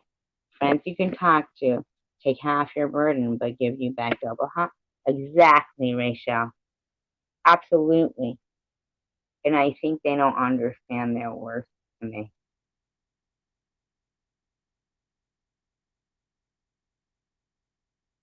Thank you, Adair. I'm so glad you're still here because you are one of those people in my life that if anything ever happens to us, like you feel mad at me, it's And we don't ever have to talk about it again.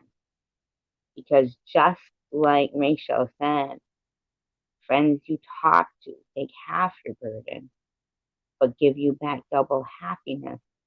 Friends you don't talk to, it does hurt, man. You feel emptiness. That's why I don't feel like, hey, I can understand we all go through stuff.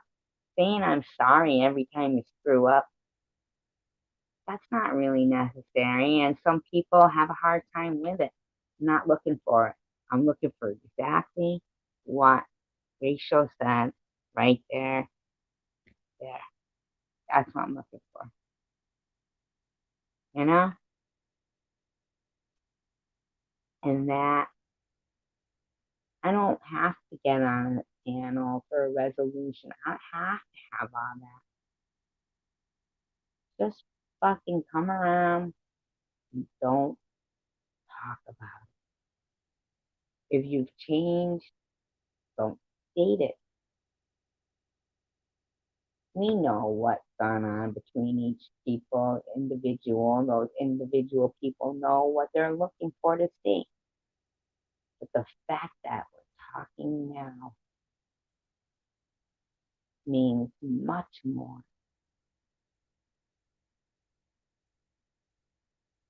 than not talking to them at all and sitting there wondering why is this where it is. I'm sorry if I'm talking too low, Adair. I know I do sometimes. I'm sorry. I start like pondering to myself, and I'm sorry, Adair. I know I do that. And you know what? And I'm grateful for when you tell me because I forget. Even if you didn't say anything now, I heard you. Not funny, but it's not. It's not funny in a bad way. It's funny in a wonderful, wonderful way. And I'm sorry if listening to the anger station starts to give me a headache. I'm sorry if they stuck on a topic. Like, don't think it doesn't stay in my head like that. Even Adair said, no, no topic. I'm sorry if I keep pointing you out, Adair. But I'll point out whoever I feel in the heart for you people. Trust. Even the people not talking. You know? Even the people not talking. I feel heart for. Because, they're here. People can call them lurkers, but you know what? I call them people who are friends. I mean, they're sitting here, they're listening. That's a friend. That's a friend. Looking is why I see it. And any person who would pull over to somebody's tag sale and look around, somebody's store and look around, even if you didn't buy nothing, you came and you looked. And you might even come back and see what's new. So I have no problem with 3 people talking and 9 in the room. 9 people that have actually been 9 people for quite a while. And I got nothing but love for those 9 people. Nothing but love for them. And that's honest. Honest enough, I could get emotional, but I'm trying not to because I know these people think I'm emotional, and I am. So I don't even know who those 9 people are. They could be anyone, I don't know, but I have nothing but love for them because they haven't changed. They've been there the whole time. Hi, Kelly Marie. How are you? Miss Beautiful Girl.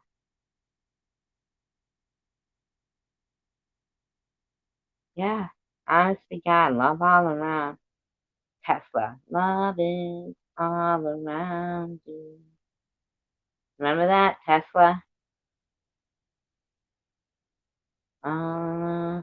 Outside my window. Tesla's good. I saw Tesla in concert, you know? Honestly, God, even if they don't say anything, just being here listening, thank you. Thank you for giving me. Mention you in what? What do you mean? Mention what?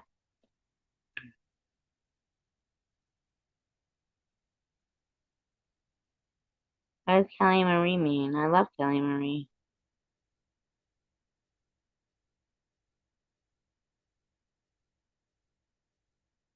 They call her Kelly Schmelly. No, sorry, Kelly Schmelly. Just kidding, Kelly. I love you. What are you talking about? Hey, that's what I mean. Tough. You be in like this great, awesome, all love mood. She tried to make fun of me. Are you talking about Sharon V? No. Yeah, but you know what? Kelly. Kelly. The fact that somebody's making fun of you means, I mean, well, hey, would you rather have people be jealous of you than not? But here you are. Kelly, you're the right one, right? Tell me what I said you dodged the other night and why. I'm making sure you're the right one. Tell me what I said you dodged and why the other night. I need a 14th person here because I've got 13 in the room. Oh, I know. You know what, though? What I thought of? They said you were Dominican, right? Thank you for 14. Thank you. Kelly, you know what I thought of? They said you were Dominican, right? Oh, fuck them. You know what I thought immediately was, you must be fucking absolutely beautiful. Caramel colored skin, right? Beautiful. I bet you got a butt. You never have a butt. Caramel colored skin. Bet you got a butt, right? Hispanic, Dominican, don't care. But nah, light. You got a butt. Can we just end it with you got a butt? You got a butt? Booty? You get that? I don't know. I've never seen you. Asking the question. Because I do not. So, just saying. And what are they making fun of you for? I mean, I know you're a real girl. I'm just saying you have a, well, just because I don't have a butt doesn't make me Pinocchio.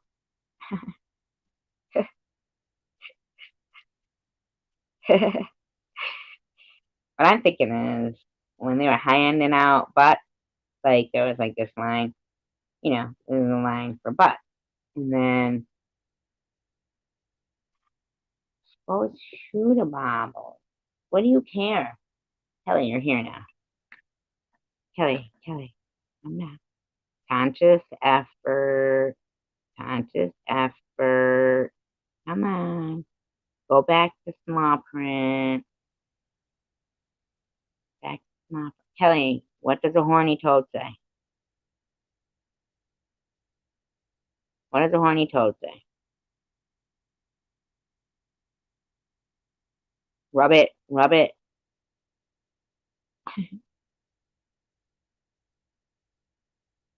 You're here now. All you have to say is,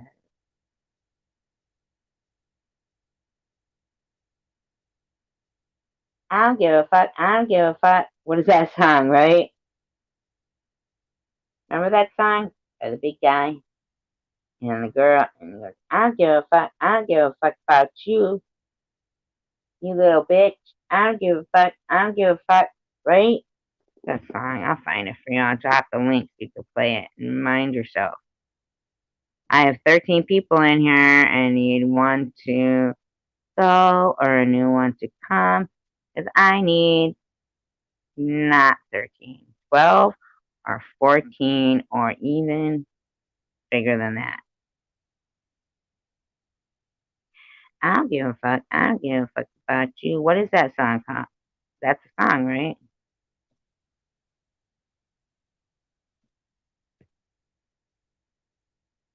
I was thinking about being a fucking. How could I be? Never. I can never be a preacher. The way I swear.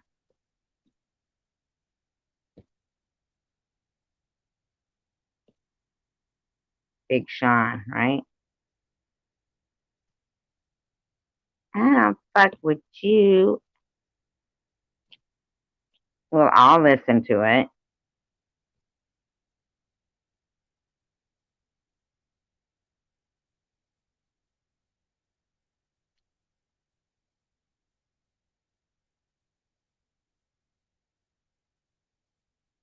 Did you screenshot it?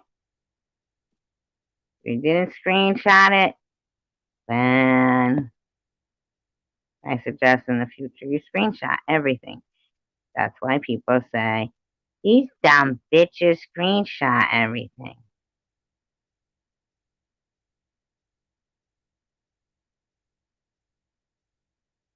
Use you? I don't even know what interview you're talking about. See what I'm saying?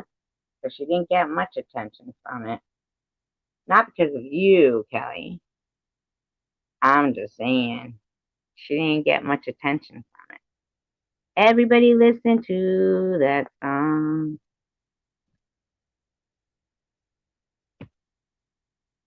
I'm gonna listen to the song.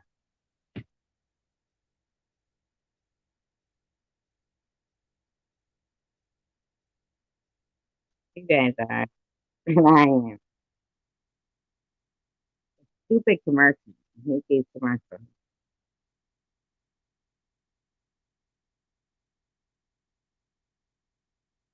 What the hell is this shit? Oh, it's like a whole thing. Here we go.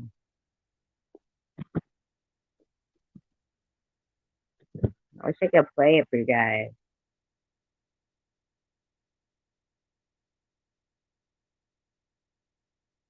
You guys all listening? My God, they have that on YouTube.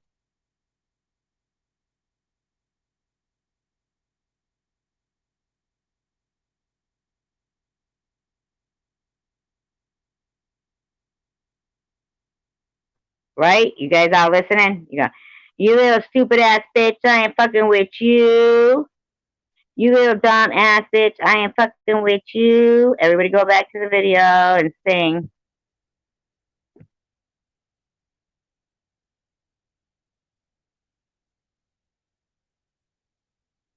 Really fucking with you.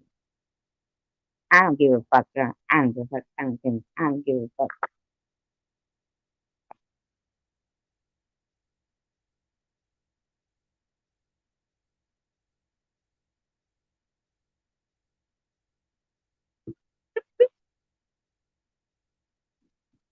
It was you.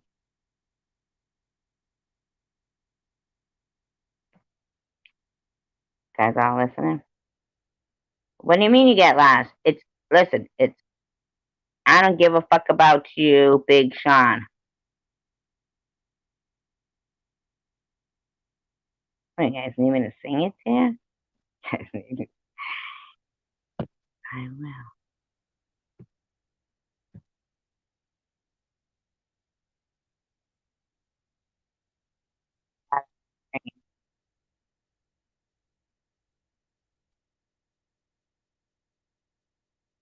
I wish I had two. If I had two devices, I would play them for you guys to hear. Because you know what else I like? Here's another one. Even better than that one. I like.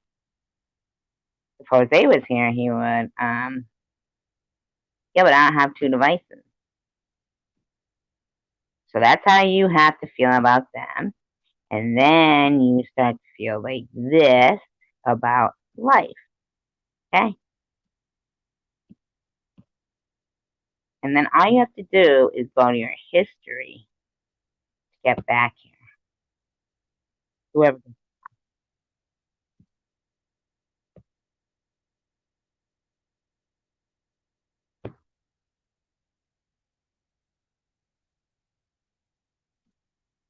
So right here. Then if you go back to your history, but this isn't that I don't give a fuck. I don't give a fuck. I don't give a fuck about you. This is something different. This is Smile, Kirk Franklin. This one's better, nicer. You should all just take a listen and then find me because it will make you happy, happy, happy, happy, happy.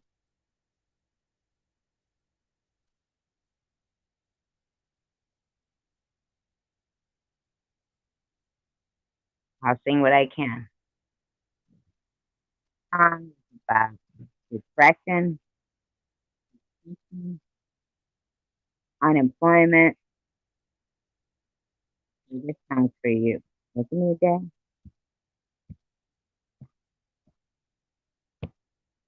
You guys still there?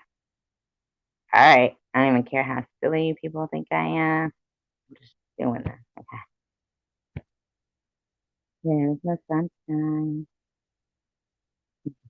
And it feels like cold.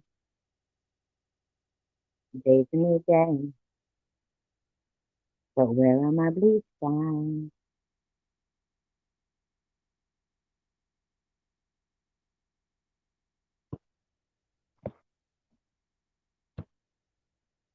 Guys still here? I don't care if you don't like my singing. Whatever. You should just tune into the song. I almost gave up, but a power that I can't explain. Like the sound.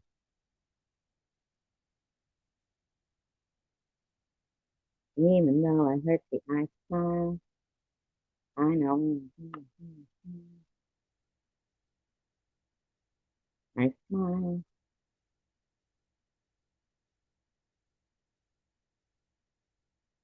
Sure would hate to see you give up now.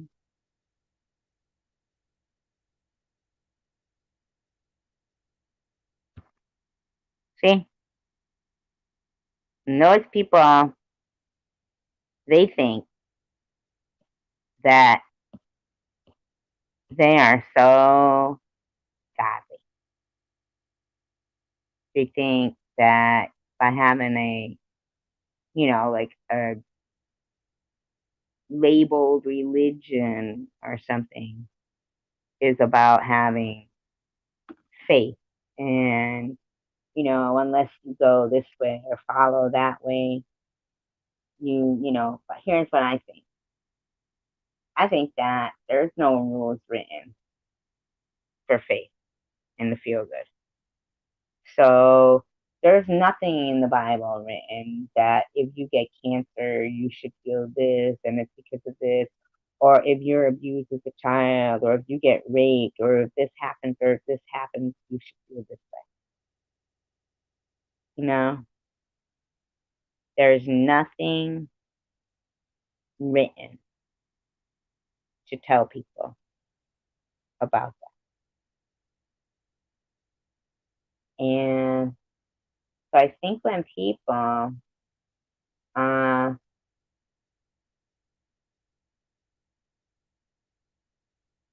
sit there that are in, particular religions and everything, and think that, that's what's written in rock, solid stone.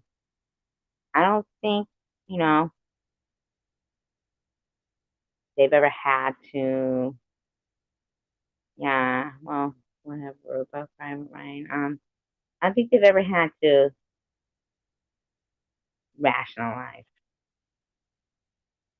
things. Like perhaps maybe for some people, yes. And you know what? And there could hold all honesty. Perhaps maybe like if somebody was raised in this strict Christian family and their family was tight knit and now they come out of it and they you know, go to church on Sundays and they don't experience things and things look hunky dory for them. Maybe, maybe it's not their bad. Maybe it is, I'm going to say mine or anyone else's bad that think that these Christian people, think this, think that, think that. I mean, because if you honestly take a look at it, maybe they do go to church and get real, get like brought up in a family that's like strict religious and things go well with them. Maybe there is credence to having a certain religion in your life. You know that? I mean, I could sit here every day and say, well, I don't believe that. I believe that, God sees you as a good person, even if you don't go to church and everything. And I could call, people who go to church and every day evil and complain that they get good things. But maybe for a second I should stop and let an epiphany hit me and say, maybe that's what I'm not seeing.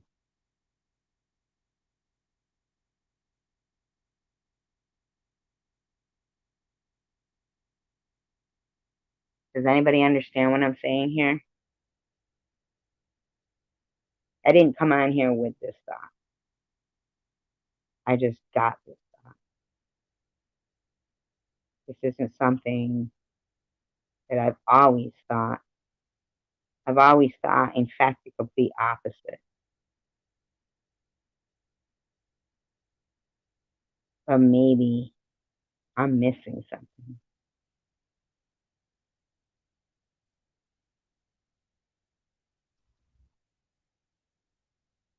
Maybe I'm missing.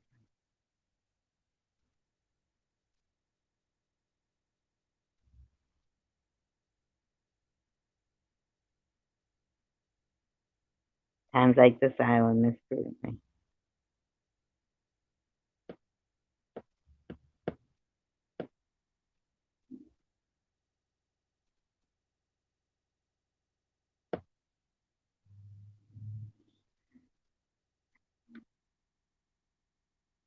One person say, hey, right now,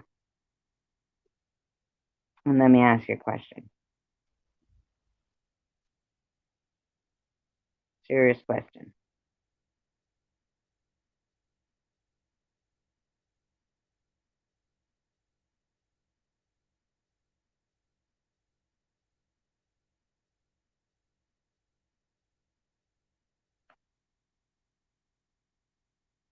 I got just about a couple more seconds left. Okay, how? Talk to me right now. Going to church doesn't fix things a person has to do. I understand that, but how could it also be not going to church doesn't fix things either?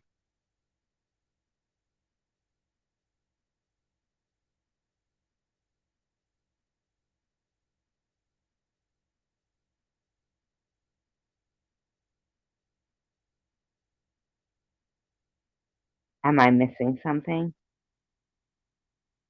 Is there something to having that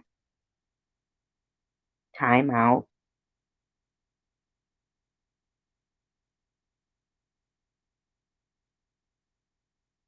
Like if all along I've thought I don't have to go and be there, but is that a cop out? Should I at least dedicate some amount of time to being somewhere? I know, but it's just like if you were going to visit somebody in the hospital and you say, well, I'm still thinking about you. It's the thought that counts. Sometimes, isn't it really not the thought that counts?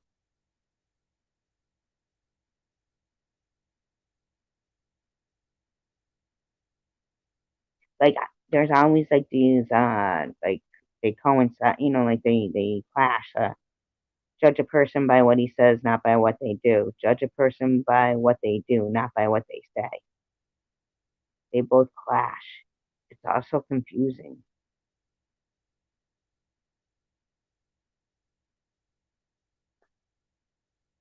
Tell me.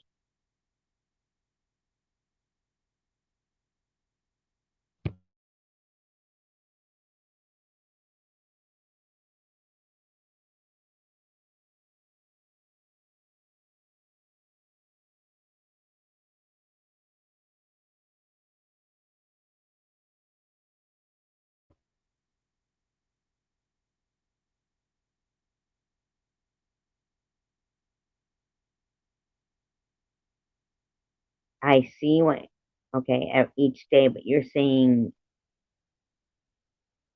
wherever you are. What I'm asking is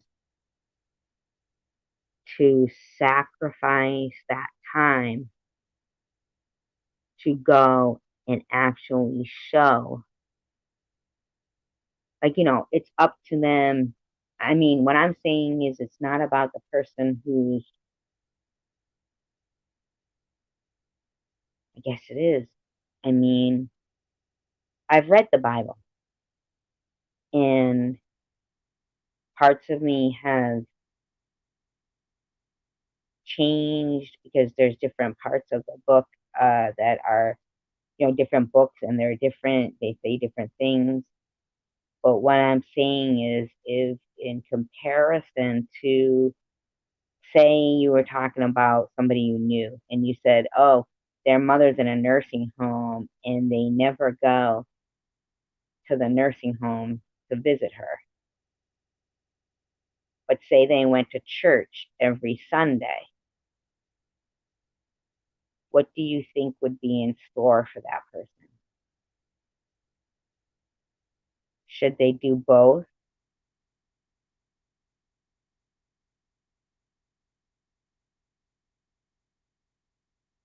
Which do you think is more important?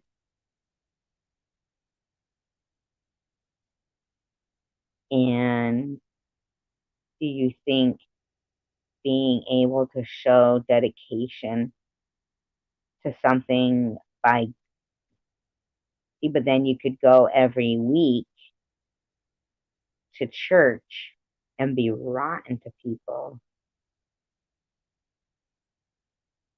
What if you went to see the person in the nursing home every week but stole their checkbook, some checks out of their checkbook every week?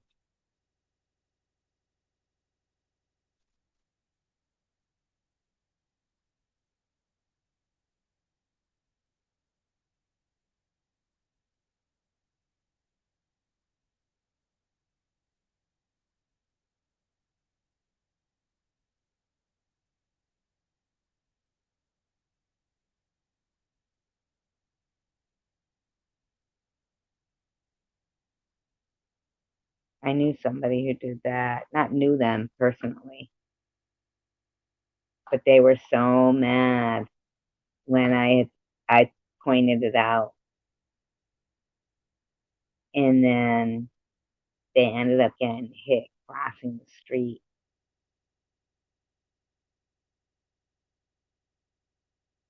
hit by a car.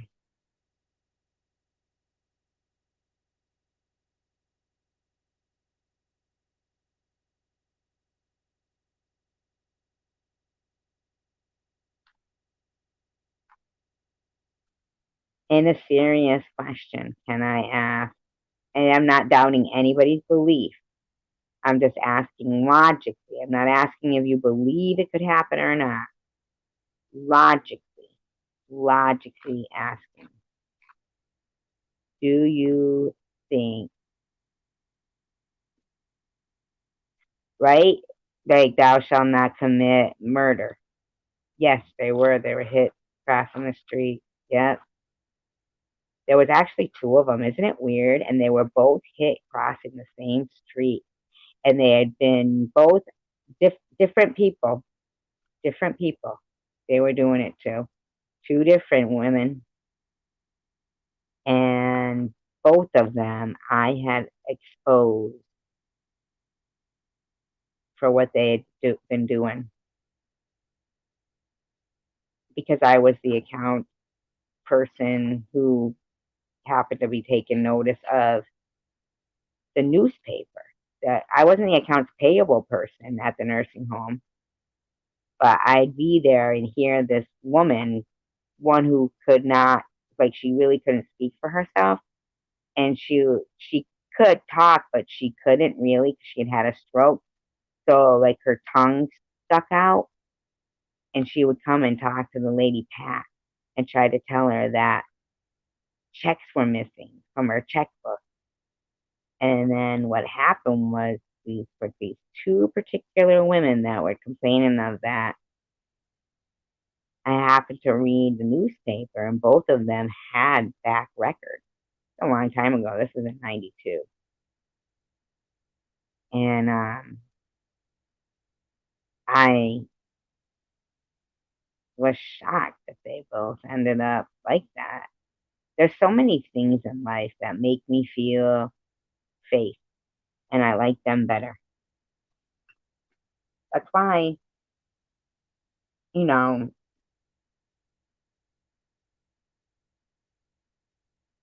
okay, let's say for instance, okay, and Rachel, I hope you don't be mad that I'm going to use you as an example right now, okay? It's nothing bad, but a number of people said if I unblocked Rachel, they weren't going to be in my live stream, okay? The same ones that are not in my live stream, okay? And I don't mean Bobos or anything. I mean like the mods. You knew that, Rachel, right? It got to me so badly that I was just like, when they had reached out and been like, okay, well, we want to come back and be on with you. My heart thought process was, then that means everyone. And Rachel, you came back. That I don't even know if you did, but Bob, whatever. But I never blocked Bobbles, and I don't even know whatever the case may be. And then the next time, they all had left. So, at the risk of losing one friend, who, although we've had our bumpy road, Rachel, we still have remained what I say friends, and I think you say friends as well, as well. For a group of people, hi Jose, that would be ready to hurt me if I didn't hurt somebody that I don't want to hurt.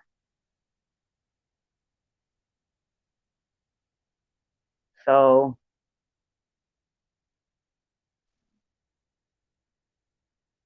it was worse in my eyes to hurt somebody. But it was more in my craw about you than having to please people that would expect that from me. You know? What's ATC mean?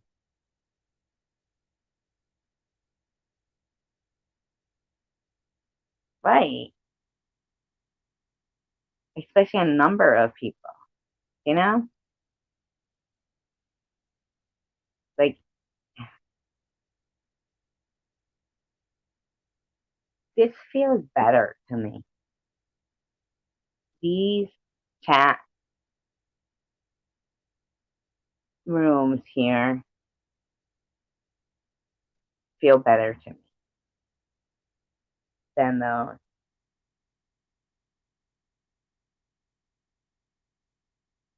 I felt dictated over without realizing, you know? I'm glad that, to be talking about religion and not being told about religion, but to have a conversation about it. Like before, it was, I would talk and, it was like almost be told, I didn't know this or make me feel, and I would be diplomatic. I'm diplomatic. I'm always diplomatic. You know what I'm saying? But I do know how I feel and what I've read and what I've come to conclusion about certain subjects that I've done and read. I'm not stupid. So I'm not here on my own live stream to learn from, I mean, I'm here to learn, yes, but, not to be dictated. You know what I'm saying? Like I said, anybody can leave, right? I know. Oh, thank you, Don. I appreciate that.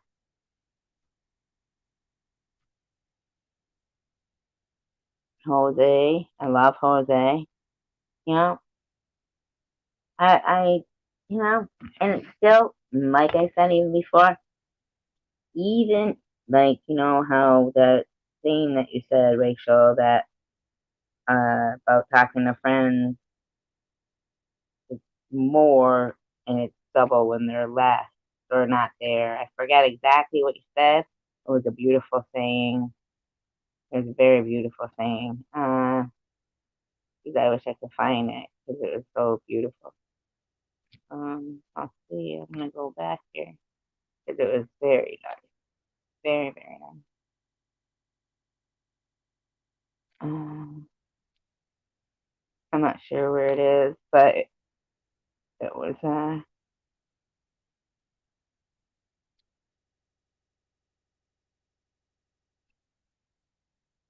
exactly right.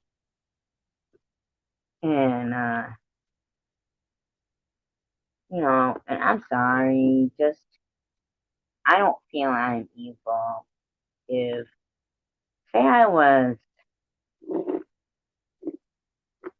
say I was saying to a person of color that slavery never happened.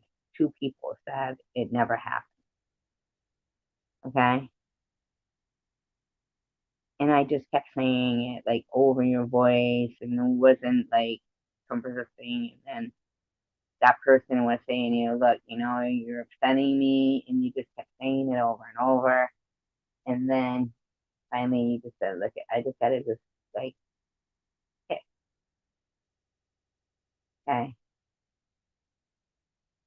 Logic, logic.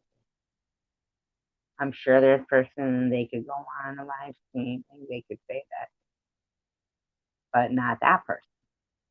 Same with me, even though I don't practice, being Jewish, like, celebrating Hanukkah and stuff. Right, take half your breath and give you, yes, that's the one. Exactly, Rachel. It still doesn't mean Because I mean, I'm not up here talking about the Holocaust or anything. So I wouldn't understand why a friend would just out of the blue bring up saying that the Holocaust wasn't true and that it was propaganda and this and that, like out of the blue. And not know that might be a touchy subject.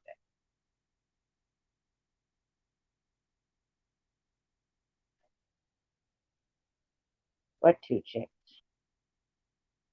get hit by a car? Oh, they weren't together. They both died separate times. Two different patients. Isn't that weird? I happened to fucking read, and that so both of them I knew in the future when the one, I would say her name. Her name was Margaret Stone was the patient, and she liked to order from that. I can't remember the name of the Ann Field or Ann something, Ann Taylor maybe. It was a cat. It was a catalog, and our office was the office had accounts payable, accounts receivable, all that shit. All those ladies were in the same office, and every time Margaret Stone would come down to say to Pat, there's text, but she couldn't say it, so her tongue would stick out. Like for whatever she had, like some stroke. She was elderly, but her tongue stuck out. She couldn't, for some reason, pull her tongue back in. And she would say that some checks were missing from the back of her book. And so, then this other one was a little black lady, and um, I forget exactly what was going on there, but you have to understand these people in the nursing home, they get $60 out of their Social Security check. Okay, I get it that rich people might think, oh, they're rich and they're able to pay with their retirement or whatever they've got left aside to drain it completely down. But that's what they don't realize. Say they had a stroke and they were rich, they had a stroke and they had stuff, and there was no warning that they were going to have a stroke. Okay? So you got $3 or $4 million. You got all this shit, right? You got it all. You own a house, you own property, you own assets. You're still young, so you haven't gifted stuff out, right? Not leaving it in your will. You haven't gifted stuff out. So you get a stroke. You don't die, you get a stroke. Okay? So, now, your shit costs top dollar. Your shit costs top dollar. You're 60. You have a stroke, and you've got a perhaps $3,000 deductible from your top dollar insurance because you weren't on Medicare and you were too rich for Medicaid. Yep, Don's right. Most all goes to the residential home. Exactly. That's what she said. Yep, everything. And then you know what happens? They end up on Medicare and Medicaid. Same thing that maybe they've been making fun of people their whole life. And cutting programs for because they had money. They had money They never foresaw the fact that they would get in a situation where they ended up in a residential home and had not gifted all their belongings away. And then suddenly they are at the mercy of Medicare and Medicaid. Okay? Okay, you got your burial plot bought, most of which can't afford. So you know where you're going to be buried. But in the meantime, here's what's going to happen.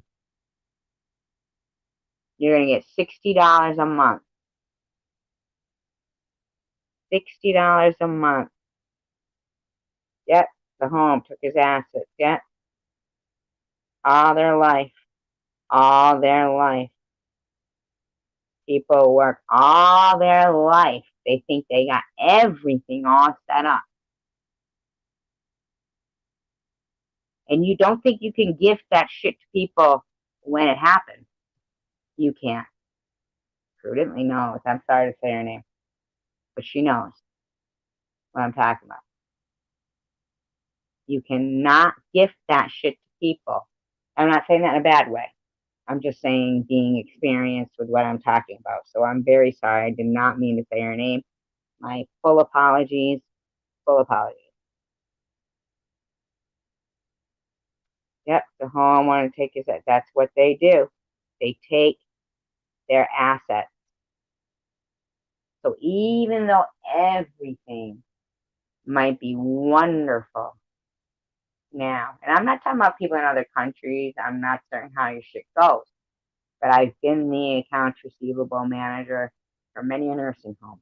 I know you all think and see me as this stupid woman that only did this, only did that, but it's not correct.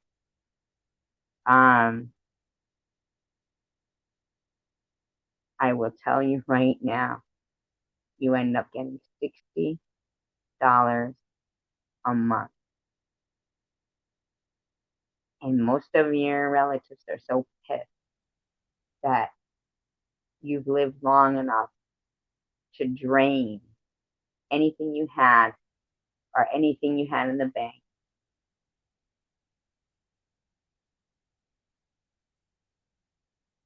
That they don't come by and drop something in your shit.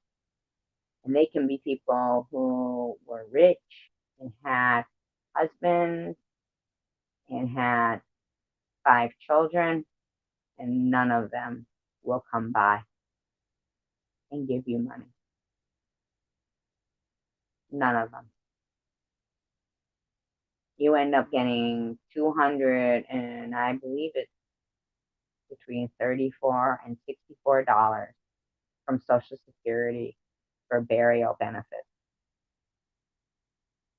That's what you get for burial benefits.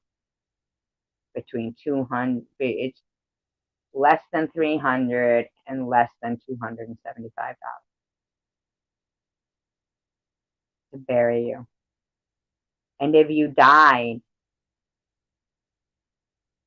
right after you received your Social Security check, if your Social Security check is $834, say, okay,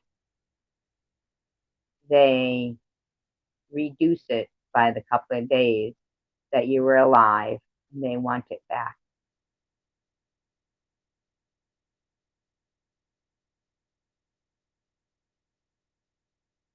Even though it's yours, why shouldn't it go to bury you?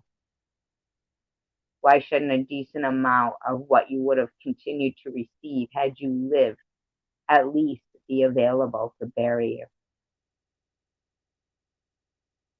Why do they count you out as soon as your light is snuffed out?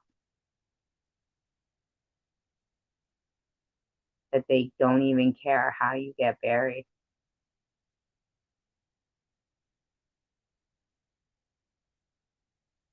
And I'm not talking to just poor people or anybody. Good night, Don. I'm talking to anybody at all. anything can happen.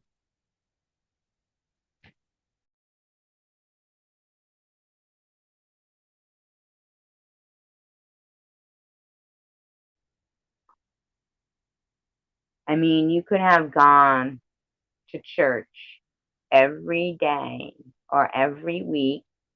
You could have donated, and then this could have happened to you. And so, even though at the beginning of this conversation, when Hal first came in, I was questioning, am I missing something here? Should I be going to church every day? I forget sometimes that people who go to church every day find out that children have been molested, that the church has been doing this or the church has been doing that. So, do you know what? I'm tempted to believe that it is all about the person inside.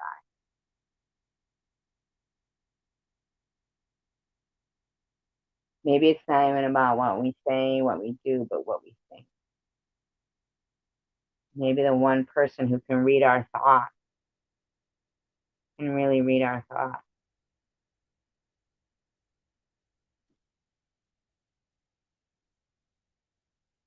Maybe I think too much.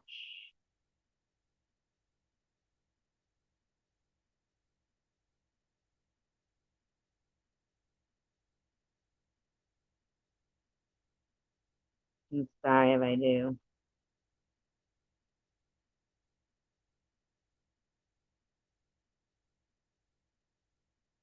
Who to suffer or worry about you? Dawn.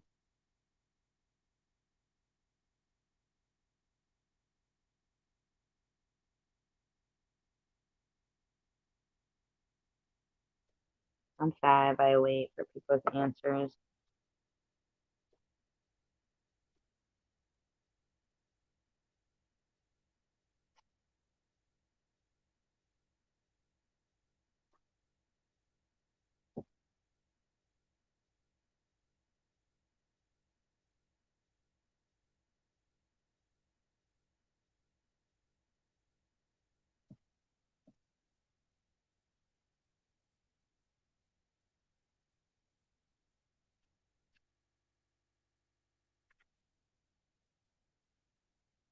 Isn't that awful? He was in a nursing home on the ventilator, and then they wanted to take his assets, so he didn't have anywhere to go home to. What happened, Hal?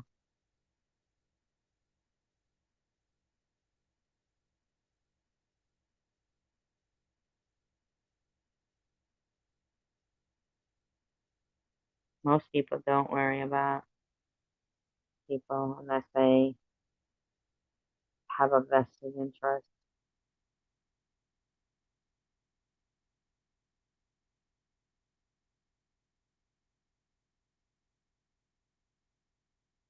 They are very expensive.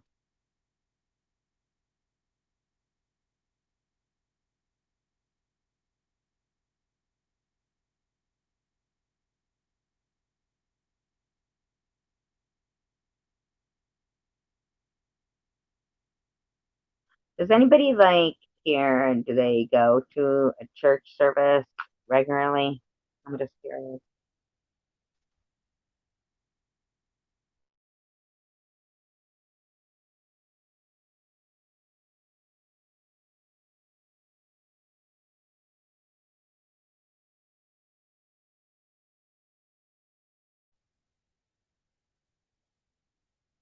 Because here's my thought.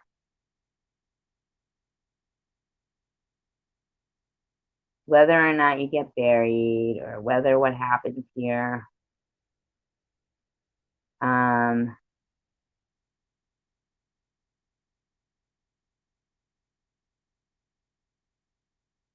only until age 13, and then what happened?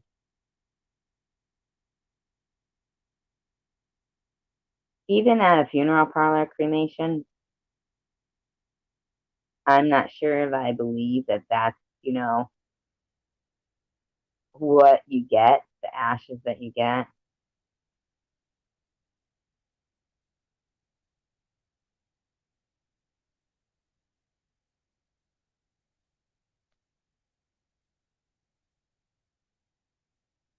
I feel like, okay, saying like, I've said this before.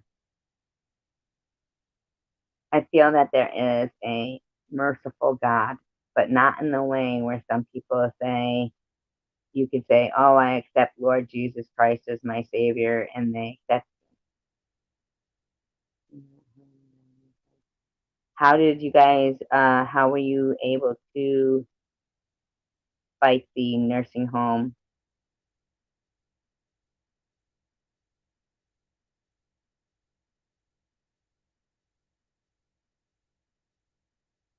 Plus, you have to act as a person who has faith. Like, I think that you have to have a a reason. Like, you have to have a story, you have to have an idea. And mine is, if there was, somebody who wanted to protect elephants, and there was a poacher and was going to shoot an elephant, and the person who wanted to protect the elephant jumped in front of it and got shot and killed, and the elephant got shot and killed. I like to think in that person's heaven that they don't know they got shot, that they look around them and the elephant they were trying to protect is still there, and they think they protected it. And they see all these other elephants there, and they think, wow, what a difference they made. Like, it wasn't in vain, them jumping in front of the bullet.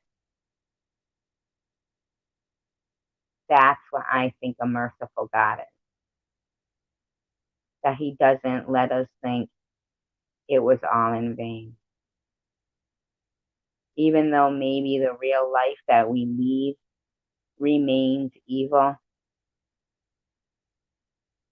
in the heaven and the vision that we're given,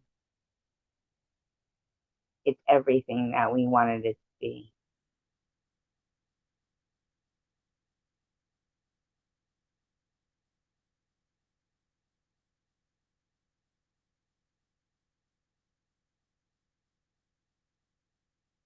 Did he die in his bed alone, or was he with people?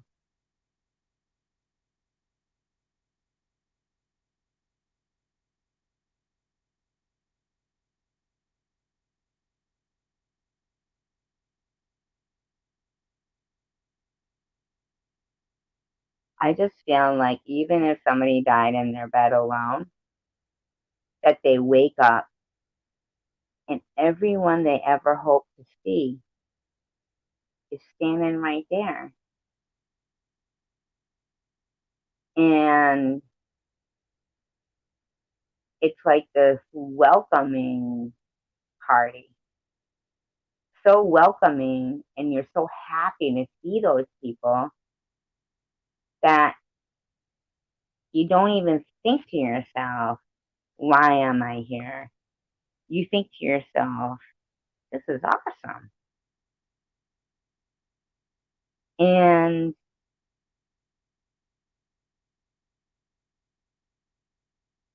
it's just not, I might be off base, but as long as I keep believing in my scenarios that I think that heaven or utopia might be,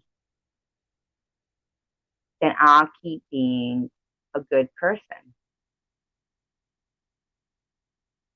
So at least, like, if I say I stopped going to church, at least I'm not going to think that is what, you know, judges me as if I'm going to get those things or not. I remember someone saying, make the list, small. Like, okay, he went to sleep. I found him in the morning. So at least he went to sleep. Yeah, and found, yeah. And he just went to sleep and probably woke up being like, damn, I can't believe I feel this good today. And he never even probably looked for a reason why he shouldn't feel that good. You know that? He probably never even thought for a moment. And probably in this, how I picture a merciful God to be, you were there anyway. Even though you're not passed away, everything that made him happy is right there. And it's the beauty that he saw in life is what is given to him in the afterlife. No question. But if you were going to sit here right now, say you sat here right now and you said that your dad had done this, your dad had done that, even if he did or didn't, right? But if you were saying it, that would be the legacy that he left. Something that was not closed up. Yeah, but that was his game. You know what I mean, Don? That was Hal's game. Obviously, I mean, not obviously, not obvious. But I'm thinking that you had a good relationship with your dad, Hal. I could be wrong, but something that even if it wasn't the best, at least you kept it together till then,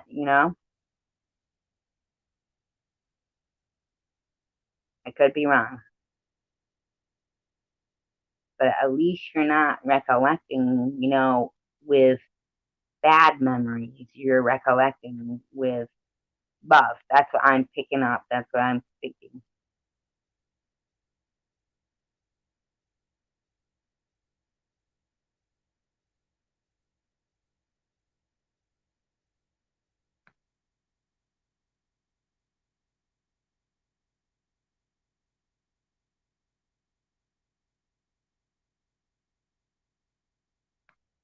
Well, that's the way I always think is that, when, you lose somebody that was in your life, uh, chances might be that their destiny was that they were maybe going to pass away at that time in their life. So whoever's life they were in for, no matter how long, they were a gift. That was a gift. Like most of even if it was something bad, but depending on how we look at it, we could be a better person for having known that person. And it's all about making, a conscious effort.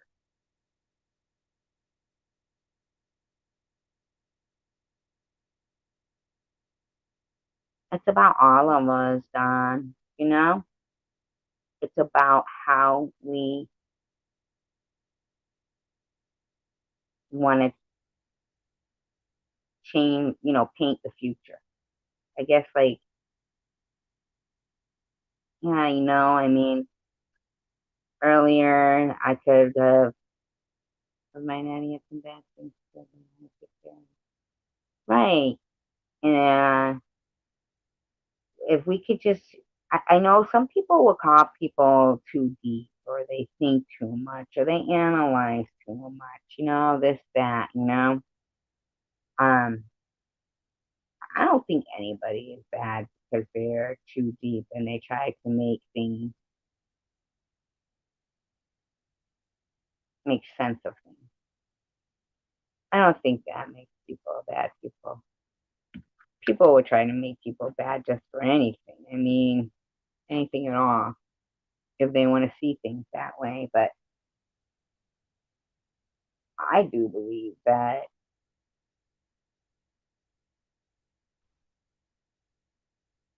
we can all just like, stay kind. And if you think about it, we could all sit there and I've done it myself and just go off on everything we're angry for. We really could. And I've noticed that when I do that, that's those times when I start crying and shit. But when I try to look at something in a positive sense, I feel better.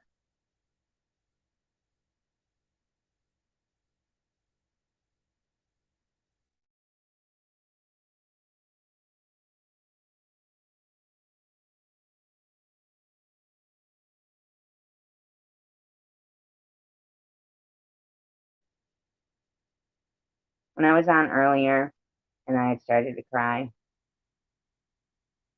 and I ended that live stream, I went around to a couple of different live streams, and although I liked everyone that was in them, I thought, and I'm not saying, like I'm not saying anything like how maybe people could interpret it, but I thought I could do opposite to this, you know?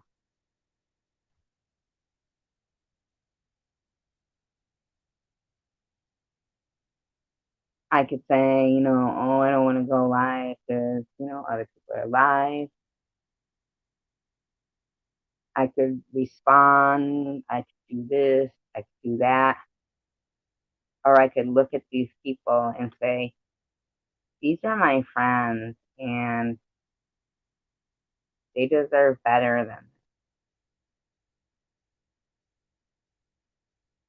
you know, they deserve to have the opportunity to do what they come to the internet for, or to whatever social platform, being amongst their friends, to play games, trivia, talk about things, even if they're sad or happy, just talk about them, but not to have one of two options,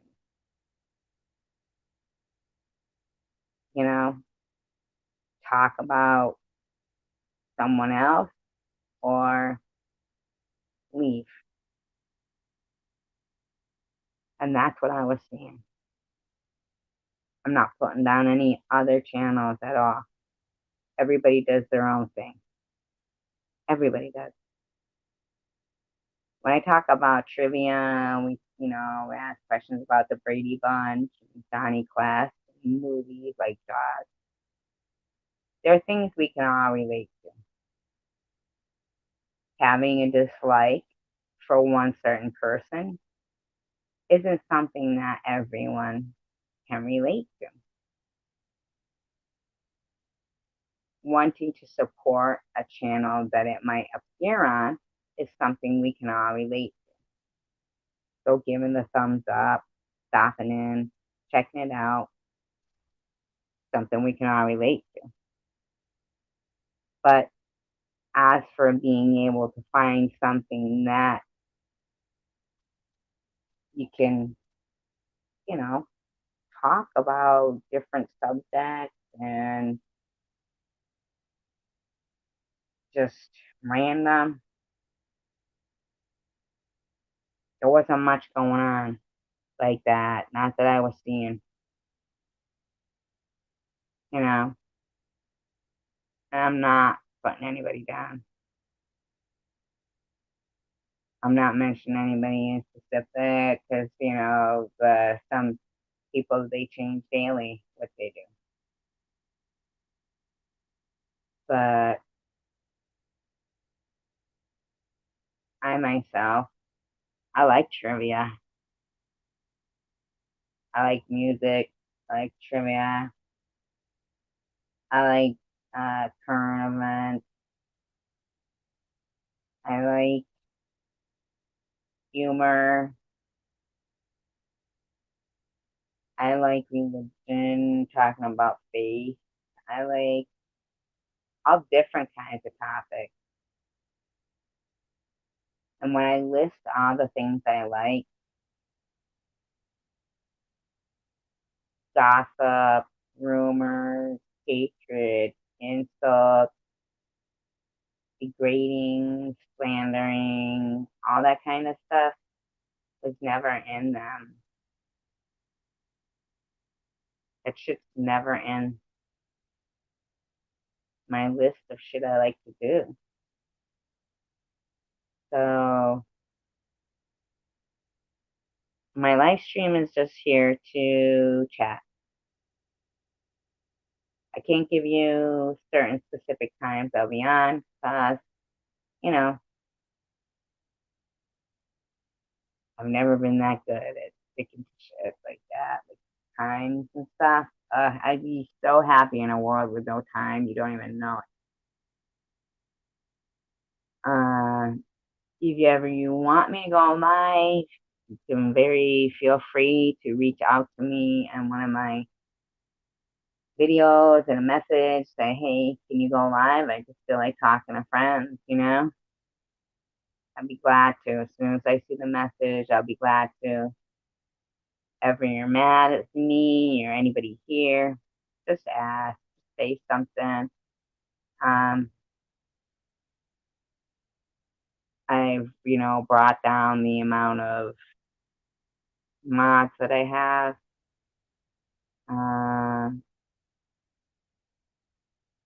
And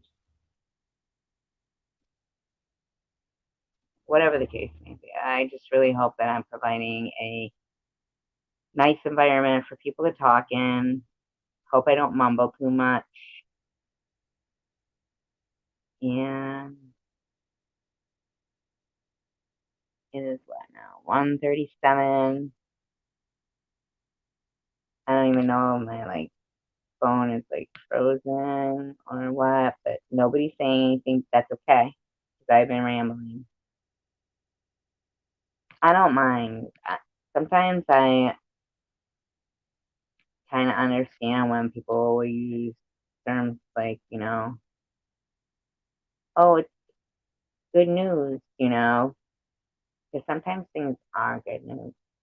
And sometimes there is people that you can meet that are, you know, not everybody's an asshole. You know, not everybody. I don't think it's a guarantee that everybody's an asshole, but I do think it's a guarantee that there'll be a number of assholes that want people to think everyone is. Because if that's, if they can convince everyone that people are assholes, then it's a conquer and divide kind of thing. And I don't think the battle is really fought here and that there's any winner or loser here. It makes more sense for me to believe that it might take place in somewhere else, hopefully, a utopia, a better place, and that who would want them there anyway? You know? I honestly believe that, you know, every time I meet an asshole, they confirm my in the better place. Every asshole I meet confirms my speech. And that's the truth. And that is truthfully how I feel.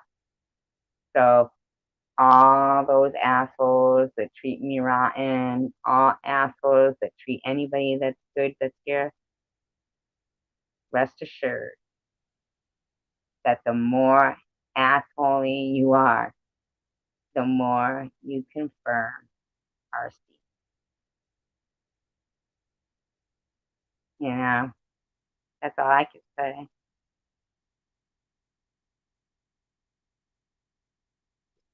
That's all I think of them as. Confirmation. Confirmation. The more effort they put in trying to make me look evil is confirmation that that's as evil as they are. They know it themselves so much.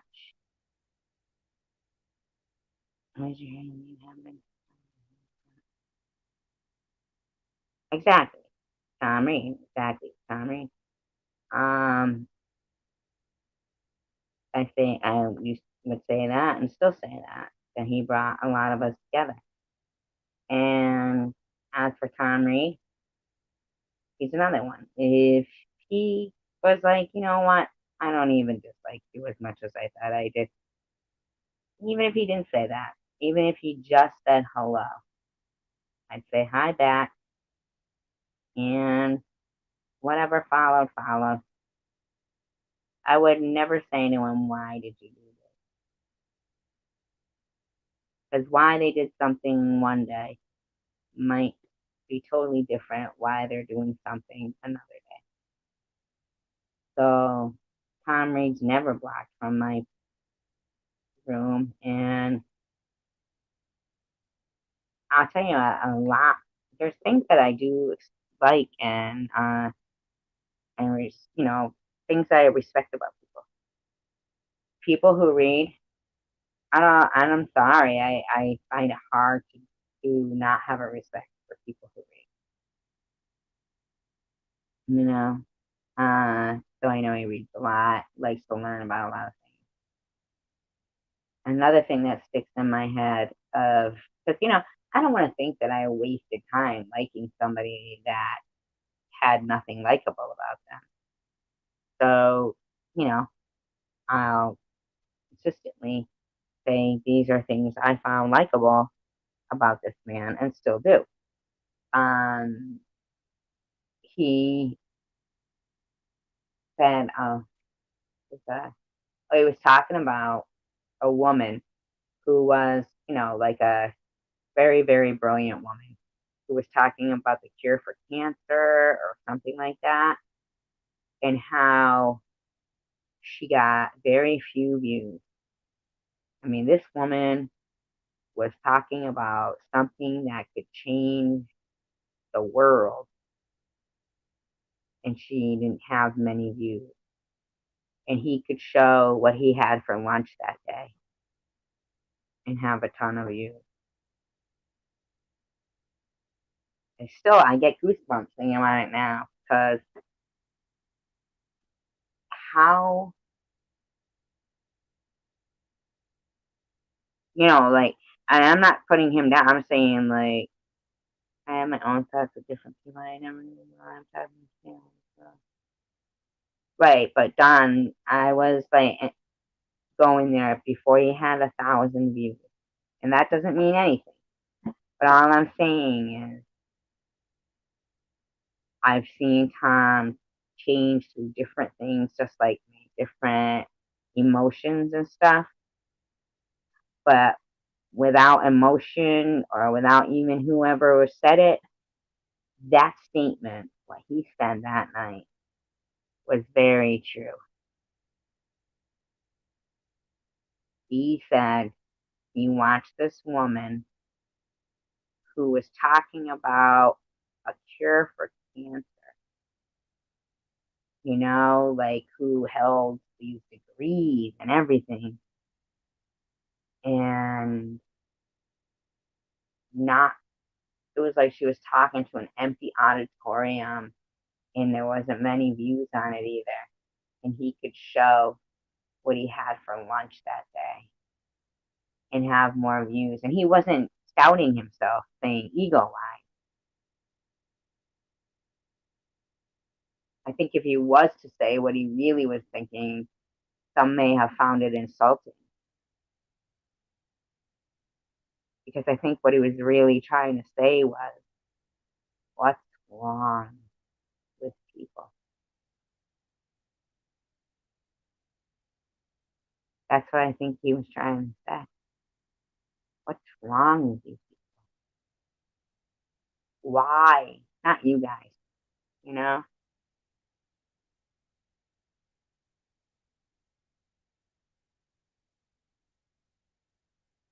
What? Yeah, but see, I think it's on here, but you have to understand something.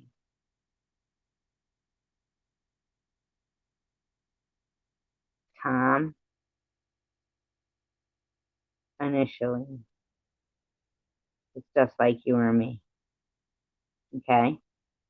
He was going around, he was making videos of, the fair, Daisy, whatever, maybe it wasn't Daisy, I think it was a different dog then. And just like anybody, wasn't getting views. Then he started to get these views, because of his abandoned Detroit. All the while, he's somebody who is thinking to himself, he wishes he could fucking cure cancer. Because if he could cure cancer with the views and the subscribers he gets now, he'd do it.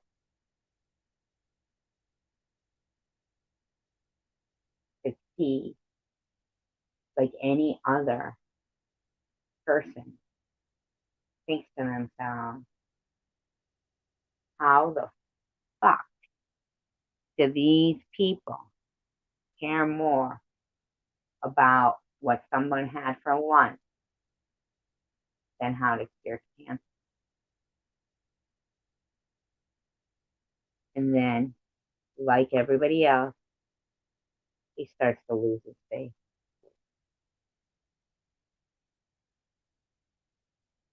And that's what happens.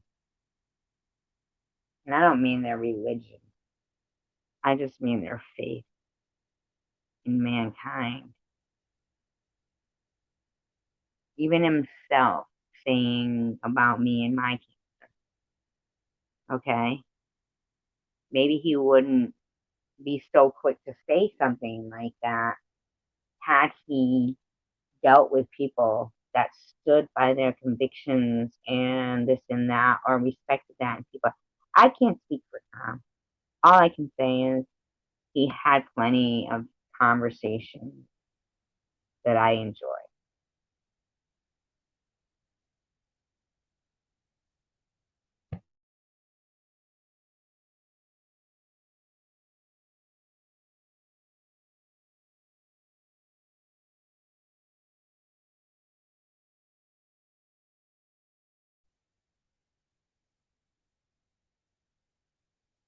Tom is another person who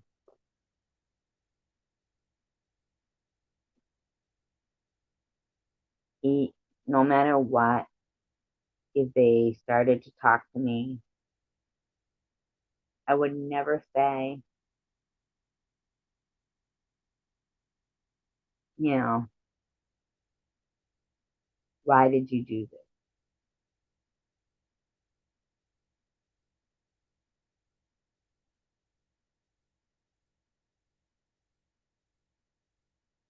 You know what is strange, Hal, about um with Tom? It's not about Tom that's strange, but I'm gonna tell you guys something.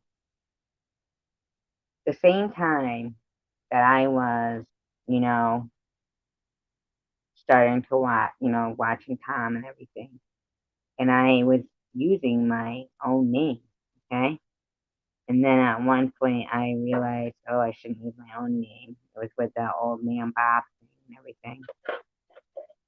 And I actually looked up live streams, paranormal live streams that are going on now. So I found that this particular live stream And that particular person in that live stream was insane. Okay? Was insane. So the whole time that Tom's been growing his live streams, before he even had some person who was a lunatic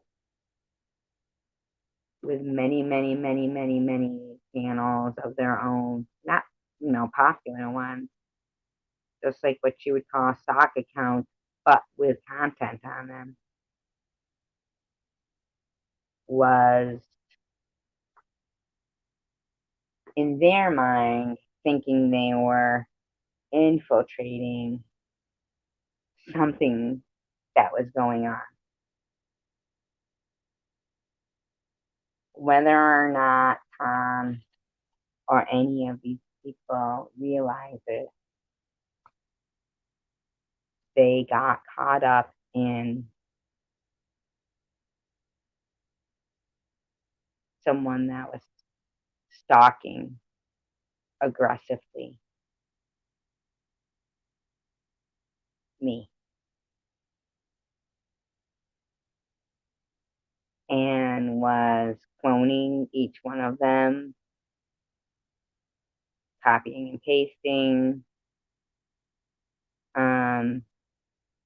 Not because they had a personal thing against me, really, as much as they had a schizophrenic, paranoid, dissociative, whatever you could call it, disorder.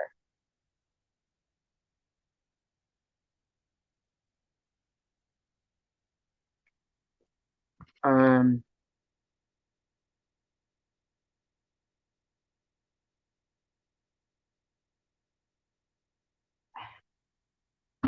I don't know why.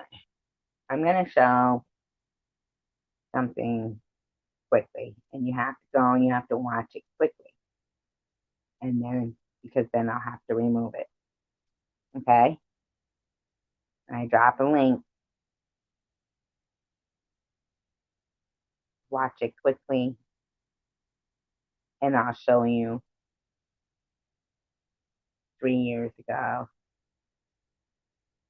Just okay. Hold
Okay. All right. Yeah, but not like this. Now I'm gonna be making this. I'm gonna be changing this to private real quick. So I'm just releasing it just for you guys. Okay. You can only do it now. So you see that? I'll go watch two as well. That's insanity right there.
Alright, I'm back.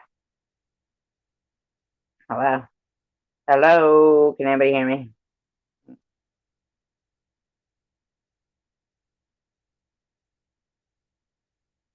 Right. Okay. That's what I'm saying. That is the person that, I don't know, man. Just, hi, did you look at that or not? The only reason why I'm trying to look at that is because I don't think that people, hi, Ben. What I don't think that people realize is what's been going on in, no, no, no. That oh, tried to say I was drunk on the street, but Lemon was, no, but I wasn't. But here's the thing. That's why I don't think, like, even, Chosen One doesn't even understand, and I feel pretty bad because here's the thing, like Chosen One, they became pretty famous and everything, but at the time was he was only like just had gotten 1,000 subscribers. That guy made such a fucking aggressive campaign to make so many stock accounts and everything that I can't even comprehend that somebody would make that many stock accounts and shit.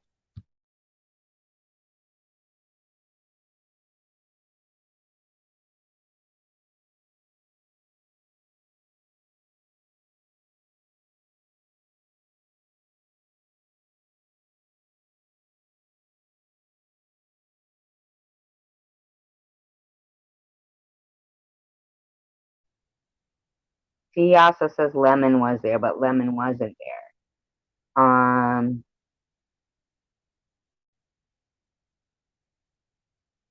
But who would believe anything that person was saying anyway? Do you hear like his laughter and shit? It was crazy. If who laughs like that, even that is like something out of a fucking not anymore because he destroyed all his computers. These people don't even get, like understand. Like he literally, people who watch that go down, no, should, his friends that watched it go down know that that was a serious, serious thing, and the world is so messed up. How did you get your name, How Shallow Bob?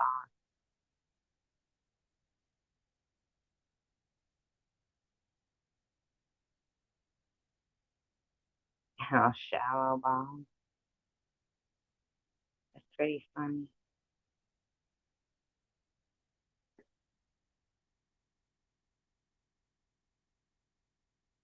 Then the two of us must make a pact.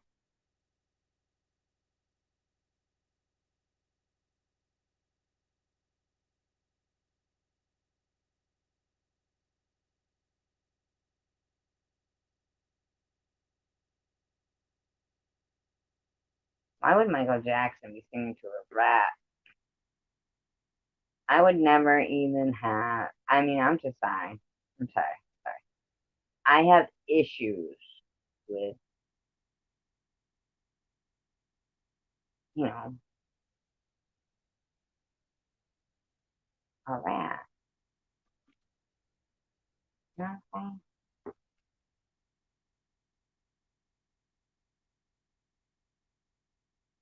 Loving is a feeling that don't stop till you get enough. Keep it on. You don't stop. Don't stop till you get enough. Oh, Shallow Hal. I like that movie. But remember the part where he's like, "Oh, why would you break up with her? She was like a supermodel." And he said, "Because her second toe was longer than her first toe." And I was like, "What the fuck?"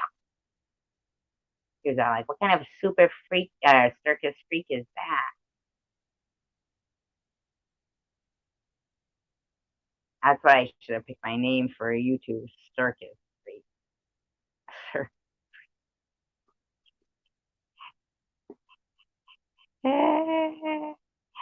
I like that movie, Shallow Hal.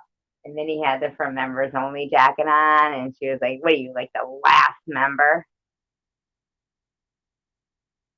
Remember that? Whatever happened to that guy? What was his, uh, the one with the big hand? The motivational speaker.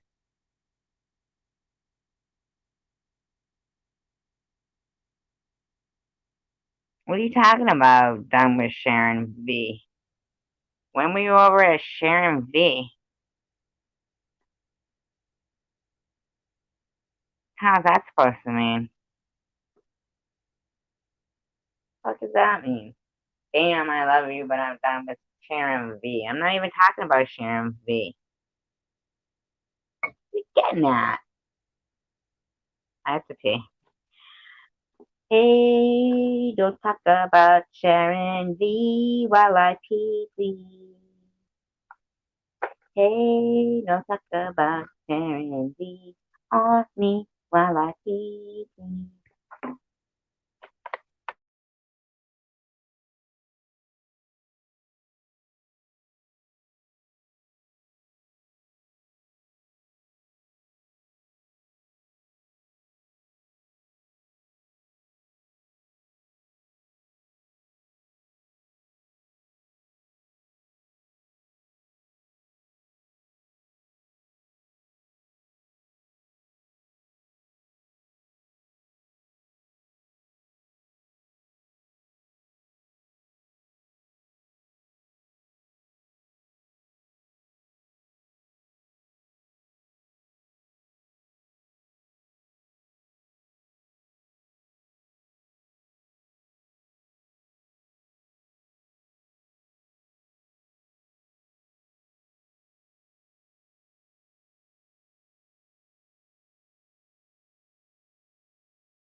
Can you guys hear me now? Can you hear me now? Hello, hello. Nobody? Nobody can hear me, huh? Should I talk louder? You can dance if you want to. You can leave your friends behind. If your friends don't dance, and if they don't dance, well, no friends of mine. Name that song, and who sings it besides me?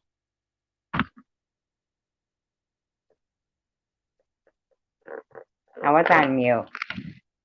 Told you that already, 8:05. One of you looking for me to pee. You want to hear me pee.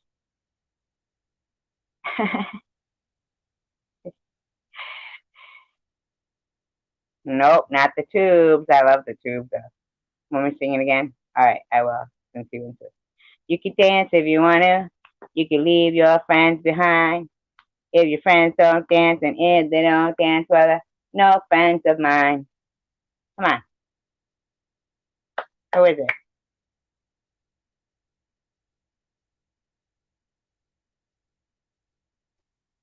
My God, you guys don't know the '80s MTV? Look it up. Look it up. Look it up.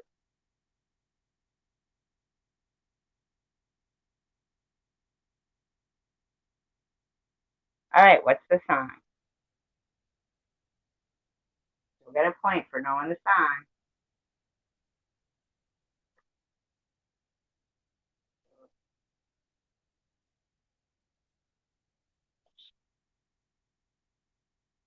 All right. And it's the Safety Dance by Men Without Hats. And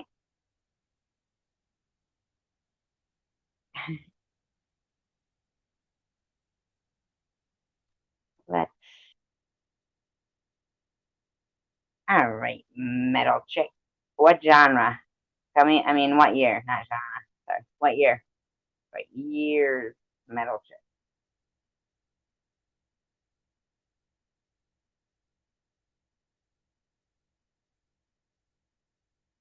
How many seconds does Motley Crue have for Love and Where?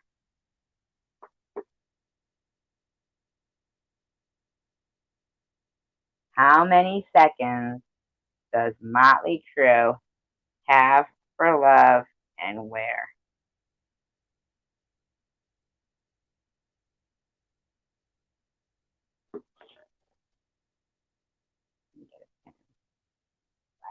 Right down so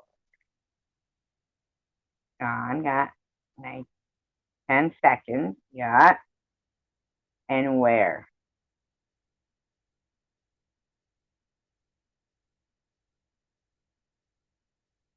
Why would you get blocked, 805?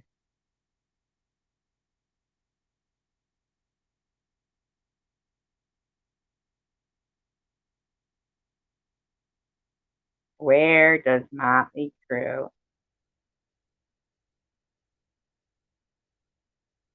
No. Where are they? You got 10 seconds to love. Where are they?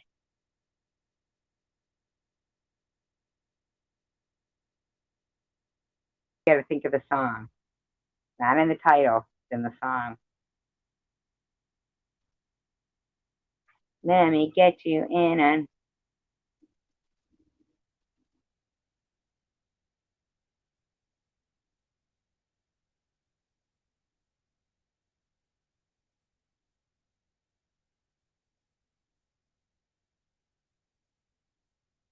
it's an elevator. Don has one. All right. Let me get you in an elevator. Okay. Judas Priest. During the song Turbo Lover, what do they reach down between their legs and during the song Turbo Lover, Judas Priest, reach down between my legs.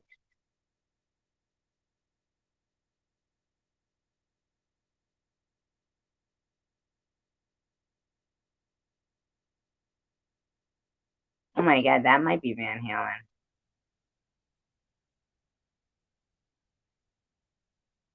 It is.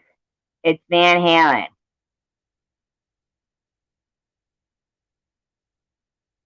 Panama. It's Van Halen, Panama, right? Isn't it?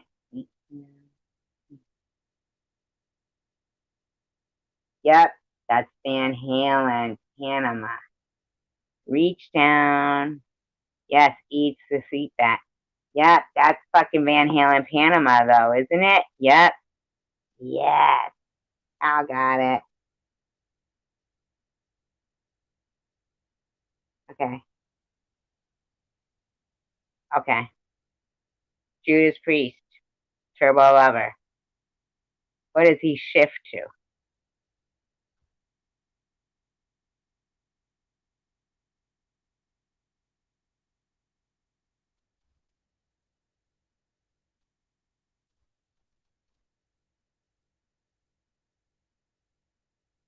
Fucking 80s music. You can't beat that shit. I don't give a shit what anybody says. 80s music was the best. The best.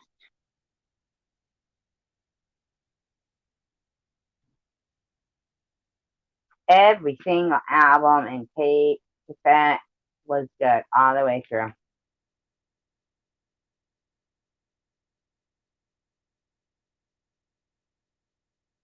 We pull each other closer as I shift to,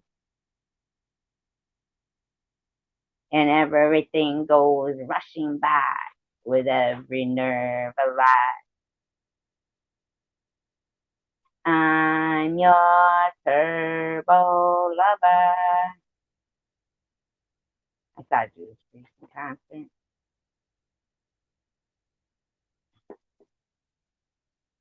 I saw Molly Crow in concert. I saw Tesla,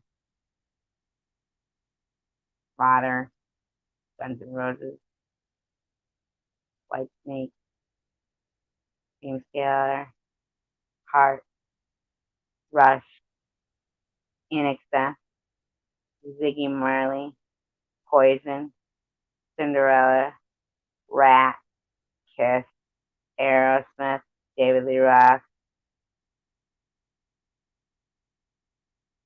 Loverboy, Quiet Riot, Scorpions, Accept, Black Sabbath, Iron Maiden, 38 Special.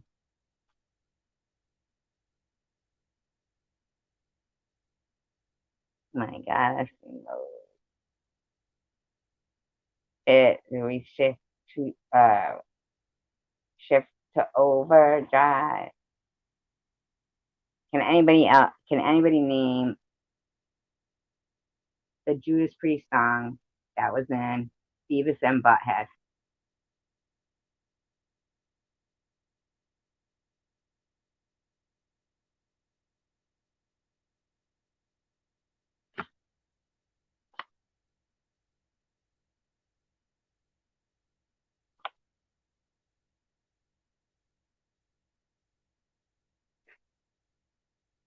Hi, Zufia, Zufia, Zufia.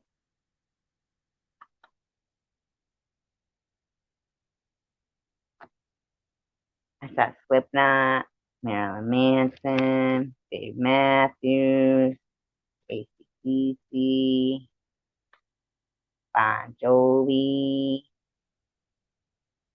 Cinderella, Poison